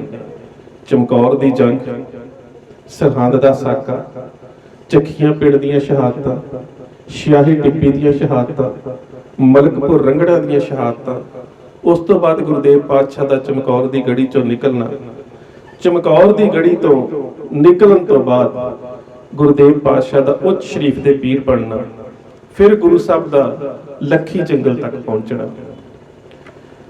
ਲੱਖੀ ਜੰਗਲ ਜਦੋਂ ਇਹ ਇਲਾਕਾ ਸ਼ੁਰੂ ਹੋ ਜਾਂਦਾ ਹੈ, ਹੁਣ ਇੱਕ ਗੱਲ ਬਹੁਤ ਧਿਆਨ ਦੇਣ ਵਾਲੀ ਹੈ। ਉਹ ਧਿਆਨ ਦੇਣ ਵਾਲੀ ਗੱਲ ਇਹ ਹੈ ਕਿ ਗੁਰੂ ਸਾਹਿਬ ਦੇ ਉੱਪਰ ਅਨੰਦਪੁਰ ਸਾਹਿਬ ਹਮਲਾ ਹੁੰਦਾ ਹੈ, ਸਰਸਾ ਦੇ ਕੰਢੇ ਦੇ ਉੱਪਰ ਹਮਲਾ ਹੁੰਦਾ ਹੈ, ਚਮਕੌਰ ਹਮਲਾ ਹੁੰਦਾ ਹੈ, ਉਸ ਤੋਂ ਬਾਅਦ ਖਿਦਰਾਣੇ ਦੀ ਢਾਬ ਦੇ ਉੱਪਰ ਹਮਲਾ ਹੁੰਦਾ ਹੈ। ਪਰ ਜਦੋਂ ਗੁਰੂ ਸਾਹਿਬ ਲੱਖੀ ਜੰਗਲ ਤੇ ਉਸ ਤੋਂ ਬਾਅਦ ਤਲਵੰਡੀ ਸਾਬੋ ਪਹੁੰਚਦੇ ਨੇ, ਉਦੋਂ ਗੁਰੂ ਸਾਹਿਬ ਉੱਥੇ ਇੱਕ ਲੰਬਾ ਸਮਾਂ ਵਿਸ਼ਰਾਮ ਕਰਦੇ ਨੇ, ਉੱਥੇ ਕੋਈ ਹਮਲਾ ਨਹੀਂ ਹੁੰਦਾ। ਇਹ ਇੱਕ ਬੜਾ ਅਹਿਮ ਨੁਕਤਾ ਹੈ ਜਿਸ ਨੂੰ ਸਮਝਣ ਦੀ ਲੋੜ ਹੈ। ਜਿੱਥੋਂ ਲੱਖੀ ਜੰਗਲ ਸ਼ੁਰੂ ਹੋ ਜਾਂਦਾ ਹੈ ਤੇ ਉੱਥੋਂ ਲੈ ਕੇ ਮਲਤਾਨ ਤੱਕ ਇਹ ਜਿੰਨਾ ਵੀ ਇਲਾਕਾ ਹੈ, ਇਹ ਨਾ ਸੂਬਾ ਸਰਹੰਦ ਦੇ ਅਧੀਨ ਆਉਂਦਾ ਹੈ ਤੇ ਨਾ ਲਾਹੌਰ ਦੇ ਸੂਬੇ ਜ਼ਬਰਦਸਤ ਖਾਨ ਦੇ ਅਧੀਨ ਆਉਂਦਾ ਹੈ। ਇਹ ਆਉਂਦਾ ਹੈ ਮੁਲਤਾਨ ਦੇ ਸੂਬੇ ਦੇ ਅੰਦਰ, ਤੇ ਇਸ ਨੂੰ ਕਾਠ ਕਿਲਾ ਵੀ ਕਿਹਾ ਜਾਂਦਾ ਸੀ, ਲੱਕੜੀ ਦਾ ਕਿਲਾ। ਲੱਖੀ ਜੰਗਲ ਇਸ ਕਰਕੇ ਕਹਿੰਦੇ ਸੀ ਕਿ ਲੱਖਾਂ ਦੀ ਗਿਣਤੀ ਦੇ ਵਿੱਚ ਇੱਥੇ ਰੁੱਖ ਹੋਇਆ ਕਰਦੇ ਸੀ। ਕੁਝ ਸਾਡੇ ਵੀਰ ਕਹਿੰਦੇ ਨੇ ਕਿ ਸ਼ਾਇਦ ਲੱਖੀ ਜੰਗਲ ਦਾ ਨਾਮ ਗੁਰੂ ਪਾਤਸ਼ਾਹ ਦੇ ਨਾਮ ਕਰਕੇ ਦਿੱਤਾ ਗਿਆ, ਕਿ ਗੁਰੂ ਸਾਹਿਬ ਨੇ ਆਪਣੀ ਇੱਕ ਸੱਦ ਦੇ ਵਿੱਚ ਸ਼ਬਦ ਵਰਤਿਆ, ਲੱਖੀ ਜੰਗਲ ਖਾਲਸਾ। ਪਰ ਨਹੀਂ, ਇਹਦੇ ਤੋਂ ਪਹਿਲਾਂ ਸਾਕੀ ਮੁਸਤਾਦ ਖਾਨ ਨੇ ਅਹਿਕਾਮੇ ਆਲਮਗੀਰੀ ਫਾਰਸੀ ਦੀ ਕਿਤਾਬ ਹੈ, ਉਹਦੇ ਚ ਵੀ ਸ਼ਬਦ ਲੱਖੀ ਜੰਗਲ ਵਰਤਿਆ। ਔਰ ਔਰੰਗਜ਼ੇਬ ਦਾ ਪੁੱਤਰਾ ਸ਼ਹਿਜ਼ਾਦਾ ਮੁਅੱਜ਼ਮ ਦਾ ਬੇਟਾ, ਉਹ ਵੀ ਕਿਸੇ ਸਮੇਂ ਇਸ ਇਲਾਕੇ ਦਾ ਹਾਕਮ ਰਿਹਾ। ਪਰ ਇਹ ਇਸ ਤਰ੍ਹਾਂ ਦਾ ਜੰਗਲੀ ਇਲਾਕਾ ਸੀ, ਰੁੱਖਾਂ ਵਾਲਾ ਇਲਾਕਾ ਸੀ, ਤੇ ਮੁਲਤਾਨ ਦੇ ਅਧੀਨ ਸੀ, ਤੇ ਮੁਲਤਾਨ ਸ਼ੁਰੂ ਤੋਂ ਹੀ ਇੱਕ ਕਮਜ਼ੋਰ ਸੂਬਾ ਰਿਹਾ। ਉਸ ਕਰਕੇ ਮੁਲਤਾਨ ਦੇ ਹਾਕਮ ਕਦੀ ਵੀ ਇਸ ਪਾਸੇ ਕੋਈ ਹਮਲਾ ਨਹੀਂ ਸੀ ਕਰਦੇ। ਉਹਨਾਂ ਨੂੰ ਪਤਾ ਸੀ ਕਿ ਜਿਸ ਤਰ੍ਹਾਂ ਦਾ ਇਲਾਕਾ ਹੈ, ਅਸੀਂ ਇਸ ਇਲਾਕੇ ਦੇ ਵਿੱਚ ਜਿੱਤ ਪ੍ਰਾਪਤ ਨਹੀਂ ਕਰ ਸਕਦੇ। ਸੋ ਇਹ ਸਭ ਤੋਂ ਵੱਧ ਸੁਰੱਖਿਅਤ ਤੇ ਸਭ ਤੋਂ ਵੱਧ ਇੱਕ ਤਰ੍ਹਾਂ ਦੇ ਨਾਲ ਹਰ ਪਾਸੇ ਤੋਂ ਇਸ ਤਰ੍ਹਾਂ ਦਾ ਇਲਾਕਾ ਸੀ ਕਿ ਜਿੱਥੇ ਦੁਸ਼ਮਣ ਦਾ ਹਮਲਾ ਹੋਣ ਦੀ ਕੋਈ ਗੁੰਜਾਇਸ਼ ਨਹੀਂ ਸੀ। ਸੋ ਕਲਗੀਧਰ ਪਾਤਸ਼ਾਹ ਗੁਰੂ ਗੋਬਿੰਦ ਸਿੰਘ ਮਹਾਰਾਜ ਨੇ ਤਲਵੰਡੀ ਸਾਬੋ, ਤਲਵੰਡੀ, ਇਸ ਨੂੰ ਵੀ ਸਮਝਣਾ ਬੜਾ ਜ਼ਰੂਰੀ ਹੈ। ਪੰਜਾਬ ਦੇ ਵਿੱਚ ਬਹੁਤ ਤਲਵੰਡੀਆਂ ਨੇ, ਬਹੁਤ ਜ਼ਿਆਦਾ ਪਿੰਡ ਨੇ ਤਲਵੰਡੀ ਦੇ ਨਾਮ ਦੇ ਉੱਪਰ। ਪਰ ਤਲਵੰਡੀ, ਜਿੱਥੇ ਵੀ ਤਲਵੰਡੀ ਨਾਮ ਆਵੇਗਾ ਉਹਦੇ ਪਿੱਛੇ ਇੱਕ ਨਾਮ ਜ਼ਰੂਰ ਆਵੇਗਾ। ਤਲਵੰਡੀ ਦਸੌਂਦਾ ਸਿੰਘ, ਤਲਵੰਡੀ ਰਾਏ ਸਿੰਘ, ਤਲਵੰਡੀ ਲਾਲ ਸਿੰਘ, ਤਲਵੰਡੀ ਰਾਏ ਭੋਏ ਦੀ, ਤਲਵੰਡੀ ਵਿਰਕ, ਤਲਵੰਡੀ ਬਖਤਾ, ਉਹਦੇ ਪਿੱਛੇ ਇੱਕ ਨਾਮ ਜ਼ਰੂਰ ਆਵੇਗਾ। ਉਹਦਾ ਕਾਰਨ ਹੈ ਕਿ ਵੱਡੇ ਘਰਾਣਿਆਂ ਦੇ ਵਿੱਚ ਜਦੋਂ ਜ਼ਮੀਨ ਦੀ ਤਲ ਦੀ ਵੰਡ ਹੁੰਦੀ ਸੀ ਨਾ, ਤੇ ਜਿਹੜੇ ਭਰਾ ਦੇ ਕੋਲ ਜ਼ਮੀਨ ਦਾ ਵੱਖਰਾ ਹਿੱਸਾ ਹੁੰਦਾ ਸੀ ਤਲ ਦੀ ਵੰਡ ਦੇ ਵਿੱਚੋਂ, ਉਹਦੇ ਨਾਮ ਦੇ ਉੱਪਰ ਉਹ ਆਪਣਾ ਨਾਮ ਕਰਦਾ ਸੀ ਤਲ ਵੰਡ, ਜ਼ਮੀਨ ਦਾ ਟੁਕੜਾ ਤੇ ਆਪਣੇ ਨਾਮ ਦੇ ਉੱਪਰ। ਜਿਸ ਤਰ੍ਹਾਂ ਦੇ ਨਾਲ ਪੱਠੇਵਿੰਡ ਪਿੰਡ ਦੇ ਵਿੱਚ, ਜਿਹੜਾ ਭੱਟੀਆਂ ਦੇ ਵੰਡ ਦੇ ਵਿੱਚ ਆਇਆ, ਪਹਿਲਾ ਨਾਮ ਸੀ ਭੱਟੀ ਵੰਡ, ਹੁਣ ਅਸੀਂ ਪੱਠੇਵਿੰਡ ਕਹਿੰਦੇ ਆ, ਗੁਰੂ ਨਾਨਕ ਸਾਹਿਬ ਦੇ ਪਿਤਾ ਜੀ ਦਾ ਪੁਰਾਣਾ ਨਗਰ। ਤੇ ਜਦੋਂ ਉੱਥੋਂ ਉੱਠ ਕੇ ਇਹ ਭੱਟੀ ਪਰਿਵਾਰ ਉਸ ਇਲਾਕੇ ਦੇ ਵਿੱਚ ਗਏ ਨੇ, ਤੇ ਜਿਹੜਾ ਇਲਾਕਾ ਰਾਏ ਭੋਏ ਨੂੰ ਆਇਆ, ਉਸ ਨੇ ਉਸ ਤਲ ਦੀ ਵੰਡ ਦਾ ਨਾਮ ਆਪਣੇ ਨਾਮ ਉੱਪਰ ਰੱਖਿਆ, ਰਾਏ ਭੋਏ ਦੀ ਤਲਵੰਡੀ। ਸੋ ਇਹ ਜਿਹੜਾ ਸਾਬੋ ਹੈ, ਸਾਬੋ ਭਾਈ ਹੱਲੜ ਦੇ ਪਰਿਵਾਰ ਦੇ ਵਿੱਚੋਂ ਭਾਈ, ਅਸੀਂ ਇਸ ਕਰਕੇ ਕਹਿੰਦੇ ਕਿ ਭਾਈ ਸਾਬੋ ਦੇ ਅੱਗੋਂ ਨੌਵੀਂ ਪੀੜ੍ਹੀ ਜਿਹੜੀ ਭਾਈ ਡੱਲਾ ਹੈ, ਉਹ ਸਤਿਕਾਰਯੋਗ ਹੈ। ਵੈਸੇ ਉਹ ਕਿਸੇ ਸਮੇਂ ਪਹਿਲਾਂ ਰਾਜਪੂਤ ਹੋਇਆ ਕਰਦੇ ਸੀ, ਉਹਦੇ ਤੋਂ ਬਾਅਦ ਬਰਾੜ ਪਰਿਵਾਰ ਦੇ ਵਿੱਚ ਇਹ ਜਿਹੜੇ ਨੇ ਇਹ ਕਨਵਰਟ ਹੋਏ ਨੇ, ਤੇ ਉਹਦੀ ਅੱਗੋਂ ਤਲਵੰਡੀ ਸਾਬੋ, ਸਾਬੋ ਦੀ ਸਾਰੀ ਜਗੀਰ ਹੈ, ਤੇ ਉਹਦੀ ਨੌਵੀਂ ਪੀੜ੍ਹੀ ਹੈ ਭਾਈ ਡੱਲਾ। ਕਲਗੀਧਰ ਪਾਤਸ਼ਾਹ ਗੁਰੂ ਗੋਬਿੰਦ ਸਿੰਘ ਮਹਾਰਾਜ ਉੱਥੇ ਪਹੁੰਚਦੇ ਨੇ। ਉੱਥੇ ਪਹੁੰਚ ਕੇ ਫਿਰ ਸੁਨੇਹਾ ਜਾਂਦਾ ਹੈ ਬਾਬਾ ਦੀਪ ਸਿੰਘ ਹੋਰਾਂ ਨੂੰ ਕਿ ਇੱਥੇ ਆ ਕੇ ਤੁਸੀਂ ਮੈਨੂੰ ਮਿਲੋ। ਸੋ ਇਸ ਕਰਕੇ ਹੀ ਜਿਹੜਾ ਆਨੰਦਪੁਰ ਸਾਹਿਬ ਛੱਡਣ ਤੋਂ ਲੈ ਕੇ ਤੇ ਤਲਵੰਡੀ ਸਾਬੋ ਤੱਕ ਬਹੁਤੇ ਇਤਿਹਾਸਕ ਸਰੋਤਾਂ ਦੇ ਵਿੱਚ ਸਾਨੂੰ ਬਾਬਾ ਦੀਪ ਸਿੰਘ ਹੋਰਾਂ ਦਾ ਜ਼ਿਕਰ ਨਹੀਂ ਮਿਲਦਾ। ਹੁਣ ਇਹ ਉਹ ਸਮਾਂ ਹੈ। ਹੁਣ ਤੁਸੀਂ ਵੇਖੋ, ਇੱਕ ਹੋਰ ਨੁਕਤੇ ਨੂੰ ਸਮਝਣ ਦਾ ਯਤਨ ਕਰੀਏ। ਜਿੰਨੇ ਵੀ ਸਾਡੇ ਪੁਰਾਤਨ ਇਤਿਹਾਸਕ ਸਰੋਤ ਨੇ, ਉਹ ਚਾਹੇ ਉਹ ਗਿਆਨੀ ਗਿਆਨ ਸਿੰਘ ਹੋਰਾਂ ਦੀ ਤਵਾਰੀਖ ਗੁਰੂ ਖਾਲਸਾ ਹੈ, ਚਾਹੇ ਪੰਥ ਪ੍ਰਕਾਸ਼ ਹੈ, ਚਾਹੇ ਰਤਨ ਸਿੰਘ ਭੰਗੂ ਦਾ ਪੰਥ ਪ੍ਰਕਾਸ਼ ਹੈ, ਚਾਹੇ ਗੁਰਪ੍ਰਤਾਪ ਸੂਰਜ ਗ੍ਰੰਥ ਹੈ, ਜਾਂ ਫਿਰ ਕਾਨ ਸਿੰਘ ਨਾਭਾ ਦਾ ਮਹਾਨ ਕੋਸ਼ ਹੈ, ਬਾਬਾ ਬੰਦਾ ਸਿੰਘ ਬਹਾਦਰ ਦੀਆਂ ਮੁੱਢਲੀਆਂ ਲੜਾਈਆਂ ਜਿਹੜੀਆਂ ਨੇ, ਉਹ ਚਾਹੇ ਸਰਹੰਦ ਤੋਂ ਲੈ ਕੇ ਸਮਾਣਾ ਜਾਂ ਫਿਰ ਮਲੇਰਕੋਟਲਾ, ਇਹਨਾਂ ਸਾਰੀਆਂ ਲੜਾਈਆਂ ਦੇ ਵਿੱਚ ਜ਼ਿਕਰ ਮਿਲੇਗਾ ਕਿ ਬਾਬਾ ਦੀਪ ਸਿੰਘ ਜੀ ਆਪਣੇ ਸਾਥੀਆਂ ਸਮੇਤ ਆਏ ਤੇ ਉਹਨਾਂ ਨੇ ਮੈਦਾਨੇ ਜੰਗ ਦੇ ਵਿੱਚ ਬੰਦਾ ਸਿੰਘ ਬਹਾਦਰ ਦੀ ਮਦਦ ਕੀਤੀ। ਹੁਣ ਸਾਡੇ ਕੁਝ ਵਿਦਵਾਨ ਇਹ ਕਹਿਣਾ ਸ਼ੁਰੂ ਕਰ ਗਏ ਨੇ ਜੀ, ਜਿਸ ਵੇਲੇ ਬਾਬਾ ਬੰਦਾ ਸਿੰਘ ਬਹਾਦਰ ਗ੍ਰਿਫਤਾਰ ਹੋ ਗਏ, ਬਾਬਾ ਦੀਪ ਸਿੰਘ ਕਿੱਥੇ ਸੀ? ਜਦੋਂ ਬਾਬਾ ਬੰਦਾ ਸਿੰਘ ਬਹਾਦਰ ਸ਼ਹੀਦ ਹੋਏ, ਉਦੋਂ ਬਾਬਾ ਦੀਪ ਸਿੰਘ ਕਿੱਥੇ ਸੀ? ਹੁਣ ਜਰਾ ਸਮਝਣ ਦਾ ਯਤਨ ਤਾਂ ਕਰੋ ਕਿ ਬਾਬਾ ਦੀਪ ਸਿੰਘ ਨੂੰ ਕਲਗੀਧਰ ਪਾਤਸ਼ਾਹ ਗੁਰੂ ਗੋਬਿੰਦ ਸਿੰਘ ਮਹਾਰਾਜ ਨੇ ਜ਼ਿੰਮੇਵਾਰੀ ਕਿਹੜੀ ਦਿੱਤੀ ਹੈ? ਉਹਨਾਂ ਦੇ ਕੋਲ ਜ਼ਿੰਮੇਵਾਰੀ ਹੈ ਸ਼ਸਤਰ ਦੀ ਤੇ ਸ਼ਾਸਤਰ ਦੀ। ਹੁਣ ਜੇਕਰ ਅਸੀਂ ਅੱਜ ਦੀ ਗੱਲ ਕਰੀਏ, ਪੈਂਟਾਗਨ, ਅਮਰੀਕਾ ਦਾ ਉਹ ਇਲਾਕਾ ਜਿੱਥੇ ਯੁੱਧ ਨੀਤੀਆਂ ਸਾਰੀਆਂ ਤਿਆਰ ਕੀਤੀਆਂ ਜਾਂਦੀਆਂ ਨੇ, ਯੁੱਧ ਦੇ ਸ਼ਸਤਰਾਂ ਦਾ ਅਭਿਆਸ ਜਾਂ ਫਿਰ ਉਹਨਾਂ ਦੇ ਉੱਪਰ ਸਾਰਾ ਕਾਰਜ ਤੇ ਐਕਸਪੈਰੀਮੈਂਟ ਕੀਤੇ ਜਾਂਦੇ ਨੇ। ਕਦੀ ਵੀ ਉਹ ਮੈਦਾਨੇ ਜੰਗ ਦੇ ਵਿੱਚ ਉਹਨੂੰ ਨਹੀਂ ਚੁੱਕਣਗੇ, ਕਿਉਂਕਿ ਫਿਰ ਜਿਹੜੀ ਅਗਲੀ ਪਨੀਰੀ ਹੈ ਜਿਹਨੇ ਸਿਖਲਾਈ ਲਾ ਕੇ ਮੈਦਾਨੇ ਜੰਗ ਦੇ ਵਿੱਚ ਲੜਨਾ ਹੈ, ਉਹ ਸਾਰੀ ਪਨੀਰੀ ਖਤਮ ਹੋ ਜਾਵੇਗੀ। ਸੋ ਬਾਬਾ ਦੀਪ ਸਿੰਘ ਦੀ ਡਿਊਟੀ ਹੀ ਇਹ ਸੀ ਕਿ ਉਹਨਾਂ ਨੇ ਸਾਹਿਬ ਸ੍ਰੀ ਗੁਰੂ ਗ੍ਰੰਥ ਸਾਹਿਬ ਮਹਾਰਾਜ ਦੀ ਸੰਪਾਦਨਾ ਕਰਦਿਆਂ ਵਿਦਵਾਨ ਤੇ ਉੱਥੇ ਸ਼ਸਤਰ ਵਿਦਿਆ ਜਿਹੜੀ ਭਾਈ ਫਤਿਹ ਸਿੰਘ ਦਿੰਦੇ ਸੀ, ਭਾਈ ਸੱਦਾ ਸਿੰਘ ਦਿੰਦੇ ਸੀ, ਬਾਬਾ ਦੀਪ ਸਿੰਘ ਦਾ ਭਤੀਜਾ, ਕਿ ਉਹਨਾਂ ਨੇ ਉੱਥੇ ਸ਼ਸਤਰ ਤੇ ਸ਼ਾਸਤਰ ਦੀ ਵਿਦਿਆ ਤੇ ਸਿਖਲਾਈ ਦੇ ਕੇ ਹੋਰ ਯੋਧੇ ਤੇ ਵਿਦਵਾਨ ਤਿਆਰ ਕਰਨੇ ਨੇ ਜਿਨ੍ਹਾਂ ਨੇ ਅਗਲੀ ਲਾਈਨ 'ਚ ਜਾ ਕੇ ਲੜਨਾ ਹੈ। ਸੋ ਜੇਕਰ ਉਹ ਜਿਹੜਾ ਲਾਈਨ ਹੈ, ਜੇਕਰ ਉਹ ਲਾਈਨ ਪਹਿਲੀ ਜੰਗ ਦੇ ਵਿੱਚ ਆ ਕੇ ਸ਼ਹੀਦ ਹੋ ਜਾਂਦੀ ਤੇ ਸੱਚ ਜਾਣਿਓ ਵੱਡੇ ਤੇ ਛੋਟੇ ਘੱਲੂਘਾਰਿਆਂ ਦੇ ਵਿੱਚ ਮੈਦਾਨੇ ਜੰਗ 'ਚ ਜੂਝਣ ਵਾਲਾ ਤੁਹਾਡੇ ਕੋਲ ਜਿਹੜਾ ਅਗਲਾ ਜਿਹੜੀ ਪੀੜ੍ਹੀ ਸੀ ਉਹ ਕਿੱਥੋਂ ਆਉਣੀ ਸੀ। ਸੋ ਇਹ ਬੜੀਆਂ ਅਹਿਮ ਗੱਲਾਂ ਨੇ ਜਿਨ੍ਹਾਂ ਨੂੰ ਸਾਨੂੰ ਅੱਜ ਇੰਜ ਲੱਗਦਾ ਹੈ, ਪਰ ਜਦੋਂ ਅਸੀਂ ਨੀਤੀ ਦੇ ਤੌਰ ਤੇ ਵੇਖਦੇ ਹਾਂ ਕਿ ਜਿਹੜੇ ਇਸ ਤਰ੍ਹਾਂ ਦੇ ਜਿਹੜੇ ਗੁਰੂ ਸਾਹਿਬ ਨੇ ਜਿਸ ਕੇਂਦਰ ਨੂੰ ਚੁਣਿਆ ਜਿੱਥੇ ਕਿਸੇ ਪਾਸੇ ਤੋਂ ਕੋਈ ਹਮਲਾ ਨਹੀਂ ਹੋ ਸਕਦਾ ਸੀ ਤੇ ਅਖੀਰ ਤੱਕ ਨਾ ਹੀ ਉੱਥੇ ਹਮਲਾ ਹੋਇਆ, ਉਹ ਕੁਦਰਤੀ ਕਿੰਨਾ ਸੁਰੱਖਿਅਕ ਕੇਂਦਰ ਹੋਵੇਗਾ ਕਿ ਜਿਸ ਜਗ੍ਹਾ ਦੇ ਉੱਪਰ ਸਾਹਿਬ ਸ੍ਰੀ ਗੁਰੂ ਗ੍ਰੰਥ ਸਾਹਿਬ ਮਹਾਰਾਜ ਦੀ ਸੰਪਾਦਨਾ ਵੀ ਕੀਤੀ ਗਈ। ਔਰ ਜੇਕਰ ਤੁਸੀਂ ਕਿਤੇ ਅੰਗਰੇਜ਼ੀ ਦਾ ਵਿਦਵਾਨ ਹੈ ਐਰਨੈਸਟ ਟਰੰਪ, ਅਸੀਂ ਕਹਿੰਦੇ ਹਾਂ ਨਾ ਕਿ ਅਨੰਦਪੁਰ ਸਾਹਿਬ ਜਿਸ ਵੇਲੇ ਕਲਗੀਧਰ ਪਾਤਸ਼ਾਹ ਗੁਰੂ ਗੋਬਿੰਦ ਸਿੰਘ ਮਹਾਰਾਜ ਨੇ 1699 ਦੀ ਵਿਸਾਖੀ ਨੂੰ ਖੰਡੇ ਬਾਟੇ ਦੀ ਪਾਹੁਲ ਦੇ ਵਾਸਤੇ ਸਿੰਘਾਂ ਨੂੰ ਫਰਮਾਨ ਭੇਜੇ ਤੇ 80,000 ਦੇ ਕਰੀਬ ਸਿੰਘ ਇੱਥੇ ਇਕੱਠਾ ਹੋ ਗਿਆ। ਪਰ ਜੇਕਰ ਤਲਵੰਡੀ ਸਾਬੋ ਤੁਸੀਂ ਪਹਿਲੇ ਅੰਮ੍ਰਿਤ ਸੰਚਾਰ ਦੀ ਗਿਣਤੀ ਵੇਖੋ ਤੇ ਐਰਨੈਸਟ ਟਰੰਪ ਜਿਹੜਾ ਜਰਮਨ ਦਾ ਭਾਸ਼ਾ ਵਿਗਿਆਨੀ ਹੈ, ਉਹ ਲਿਖਦਾ ਹੈ ਕਿ ਜਦੋਂ ਗੁਰੂ ਗੋਬਿੰਦ ਸਿੰਘ ਮਹਾਰਾਜ ਨੇ ਤਲਵੰਡੀ ਸਾਬੋ ਪਹਿਲਾ ਅੰਮ੍ਰਿਤ ਸੰਚਾਰ ਕੀਤਾ ਤਾਂ 1,20,000 ਤੋਂ ਉੱਪਰ ਸੰਗਤ ਜਿਹੜੀ ਸੀ ਇਕੱਤਰ ਹੋ ਗਈ। ਹੁਣ ਤੁਸੀਂ ਉਸ ਅਸਥਾਨ ਦੀ ਅਹਿਮੀਅਤ ਸਮਝੋਗੇ ਕਿ ਆਨੰਦਪੁਰ ਸਾਹਿਬ ਤੋਂ ਉਹ ਦੂਜਾ ਉਹ ਅਸਥਾਨ ਹੈ ਜਿੱਥੋਂ ਦੁਬਾਰਾ ਸ਼ਸਤਰ ਤੇ ਸ਼ਾਸਤਰ ਦੀ ਵਿਦਿਆ ਵਾਲੇ ਯੋਧੇ ਜਿਨ੍ਹਾਂ ਨੇ ਅੱਗੇ ਫਿਰ ਇਸ ਸੰਘਰਸ਼ ਦੇ ਵਿੱਚ ਭੂਮਿਕਾ ਨਿਭਾਉਣੀ ਹੈ ਉਹ ਤਿਆਰ ਕੀਤੇ ਜਾ ਸਕਦੇ ਹਨ।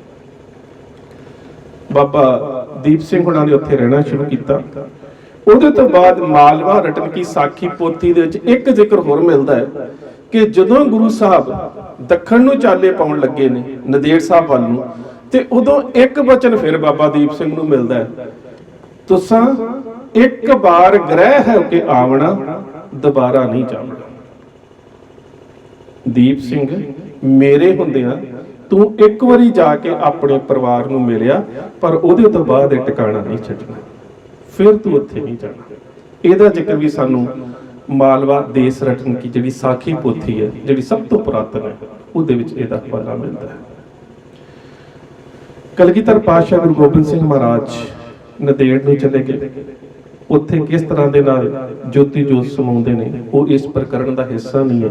ਅਸੀਂ ਕੇਵਲ ਤੇ ਕੇਵਲ ਬਾਬਾ ਦੀਪ ਸਿੰਘ ਦੇ ਇਤਿਹਾਸ ਦੇ ਉੱਪਰ ਹੀ ਆਪਣੇ ਆਪ ਨੂੰ ਸੀਮਤ ਰੱਖਣਾ ਹੈ। ਬਾਬਾ ਬੰਦਾ ਸਿੰਘ ਬਹਾਦਰ ਨੂੰ ਪੰਜਾਬ ਭੇਜਿਆ ਤੇ ਬਾਬਾ ਬੰਦਾ ਸਿੰਘ ਬਹਾਦਰ ਦੀਆਂ ਜੰਗਾਂ ਦੇ ਵਿੱਚ ਹਿੱਸਾ ਲੈਣ ਵਾਲੇ ਸੂਰਮੇ ਉਹੀ ਨੇ ਜਿਨ੍ਹਾਂ ਸਾਰਿਆਂ ਦੀ ਸਕੂਲਿੰਗ ਜਿਹੜੀ ਹੈ ਜ਼ਿਆਦਾਤਰ ਉੱਥੋਂ ਹੋਈ ਹੈ। ਭਾਈ ਰੂਪੇ ਕੇ ਦਾ ਪਰਿਵਾਰ ਜਿਨ੍ਹਾਂ ਦੇ ਨਾਮ ਦਾ ਹੁਕਮਨਾਮਾ ਬੰਦਾ ਸਿੰਘ ਬਹਾਦਰ ਦੀ ਆਪਣੀ ਕਲਮ ਤੋਂ ਲਿਖਦਾ, ਇੱਕ ਭਾਈ ਰੂਪੋ ਕੇ ਦਾ ਨਾਮ, ਇੱਕ ਜੌਨਪੁਰ ਦੀ ਸੰਗਤ ਦੇ ਨਾਮ, ਉਹ ਸਾਰੇ ਉਹੀ ਪਰਿਵਾਰ ਨੇ ਜਿਨ੍ਹਾਂ ਤਲਵੰਡੀ ਸਾਬੋ ਖੰਡੇ ਬਾਟੇ ਦੀ ਪਾਹੁਲ ਲਈ ਸੀ। ਸੋ ਜਿਹੜਾ ਸੰਘਰਸ਼ ਬਾਅਦ ਦੇ ਵਿੱਚ ਲੜਿਆ ਗਿਆ ਉਸ ਸਾਰੇ ਸੰਘਰਸ਼ ਦੀ ਜਿਹੜੀ ਤਿਆਰੀ ਹੈ ਉਹ ਉਸ ਇਲਾਕੇ ਦੇ ਵਿੱਚ ਹੋਈ, ਤਲਵੰਡੀ ਸਾਬੋ ਦੇ ਵਿੱਚ। ਵਕਤ ਬੀਤਦਾ ਗਿਆ, ਬਾਬਾ ਬੰਦਾ ਸਿੰਘ ਬਹਾਦਰ ਦੀ ਸ਼ਹਾਦਤ 1716। ਹੁਣ ਜੇਕਰ ਬਾਬਾ ਦੀਪ ਸਿੰਘ, ਹੁਣ ਇੱਕ ਗੱਲ ਦਾ ਖਿਆਲ ਕਰਿਓ, ਜੇਕਰ ਬਾਬਾ ਦੀਪ ਸਿੰਘ ਜਿਸ ਤਰ੍ਹਾਂ ਅਸੀਂ ਸੋਚਦੇ ਹਾਂ ਉਸੇ ਵੇਲੇ ਸਿੰਘਾਂ ਦਾ ਜਥਾ ਲੈ ਕੇ ਤੇ ਇਸੇ ਕਿਸੇ ਸੰਘਰਸ਼ ਦੇ ਵਿੱਚ ਸਿੰਘਾਂ ਸਮੇਤ ਸ਼ਹਾਦਤ ਪ੍ਰਾਪਤ ਕਰ ਜਾਂਦੇ ਤੇ 1726 ਦਾ ਸਾਡੇ ਕੋਲ ਇਤਿਹਾਸ ਕੀ ਹੈ? 1726 ਨੂੰ ਭਾਈ ਤਾਰਾ ਸਿੰਘ ਵਾਂ ਦੀ ਸ਼ਹਾਦਤ ਹੁੰਦੀ ਹੈ ਤੇ 1726 ਦੀ ਭਾਈ ਤਾਰਾ ਸਿੰਘ ਵਾਂ ਦੀ ਸ਼ਹਾਦਤ ਤੋਂ ਬਾਅਦ ਪਹਿਲਾ ਸਰਬੱਤ ਖਾਲਸਾ ਸੱਦਿਆ ਜਾਂਦਾ ਹੈ ਜਿਹਦੇ ਵਿੱਚ ਬਾਬਾ ਦੀਪ ਸਿੰਘ ਸਭ ਤੋਂ ਅਹਿਮ ਭੂਮਿਕਾ ਨਿਭਾਉਂਦੇ ਨੇ। ਬਾਬਾ ਦੀਪ ਸਿੰਘ ਉਸ ਸਾਰੇ ਸਰਬੱਤ ਖਾਲਸੇ ਨੂੰ ਇਕੱਠਾ ਕਰਦੇ ਨੇ। ਸਰਬੱਤ ਖਾਲਸੇ ਜਿਹੜੇ ਨੇ, ਇੱਕ 1726 ਦਾ ਬੜਾ ਅਹਿਮ ਹੈ, ਇੱਕ 1733 ਦਾ ਬੜਾ ਅਹਿਮ ਹੈ, ਇੱਕ 1748 ਦਾ ਬੜਾ ਅਹਿਮ ਹੈ।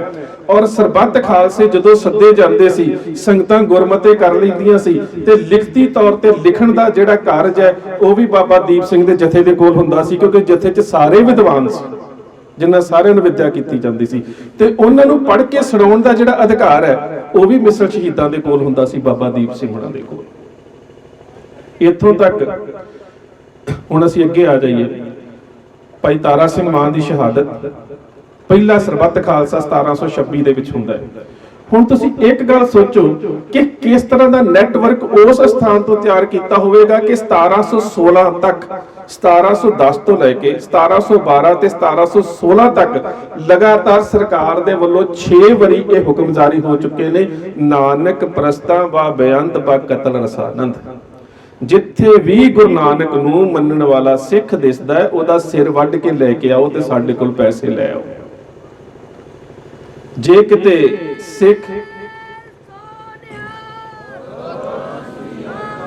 ਸਿੱਖ ਦਾ ਘੋੜਾ, ਸਿੱਖ ਦਾ ਮਾਲ ਅਸਬਾਬ, ਸਿੱਖ ਦੇ ਘਰੋਂ ਜੋ ਵੀ ਤੁਸੀਂ ਚੋਰੀ ਕਰ ਲਓ, ਜ਼ਬਤ ਕਰ ਲਓ, ਡਾਕਾ ਮਾਰ ਲਓ, ਉਹ ਸਭ ਕੁਝ ਤੁਹਾਡਾ, ਉਹਦੇ ਉੱਪਰ ਸਰਕਾਰ ਦਾ ਕੋਈ ਹੱਕ ਨਹੀਂ।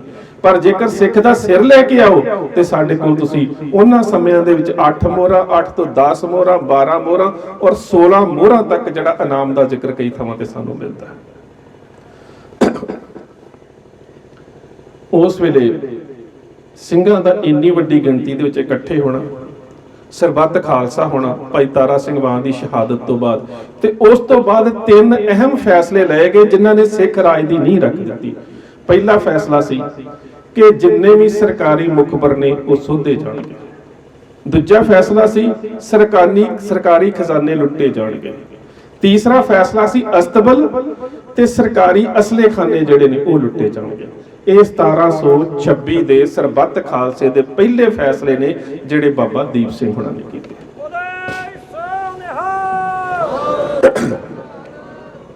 ਔਰ ਇਹਨਾਂ ਫੈਸਲਿਆਂ ਦੇ ਉੱਪਰ ਕੌਮ ਨੇ ਅਮਲ ਕਿਸ ਤਰ੍ਹਾਂ ਕੀਤਾ? ਸਰਦਾਰ ਕਪੂਰ ਸਿੰਘ ਉਦੋਂ ਜੇ ਨਵਾਬ ਨਹੀਂ ਸੀ ਬਣੇ, 1733 ਦੇ ਵਿੱਚ ਨਵਾਬ ਬਣਦੇ ਨੇ। ਅਜੋ ਸਰਦਾਰ ਕਪੂਰ ਸਿੰਘ ਫੈਜ਼ਲਪੁਰੀ ਆ, ਵਿਰਕ ਪਰਿਵਾਰ ਦੇ ਵਿੱਚੋਂ। ਉਹਨਾਂ ਤੋਂ ਇਲਾਵਾ 1726 ਦੇ ਵਿੱਚ ਜਿਹੜਾ ਸਰਦਾਰ ਜੱਸਾ ਸਿੰਘ ਰਾਮਗੜੀਆ, ਇਹਨਾਂ ਦੀ ਉਮਰ ਤਾਂ 3 ਸਾਲ ਹੋਵੇਗੀ।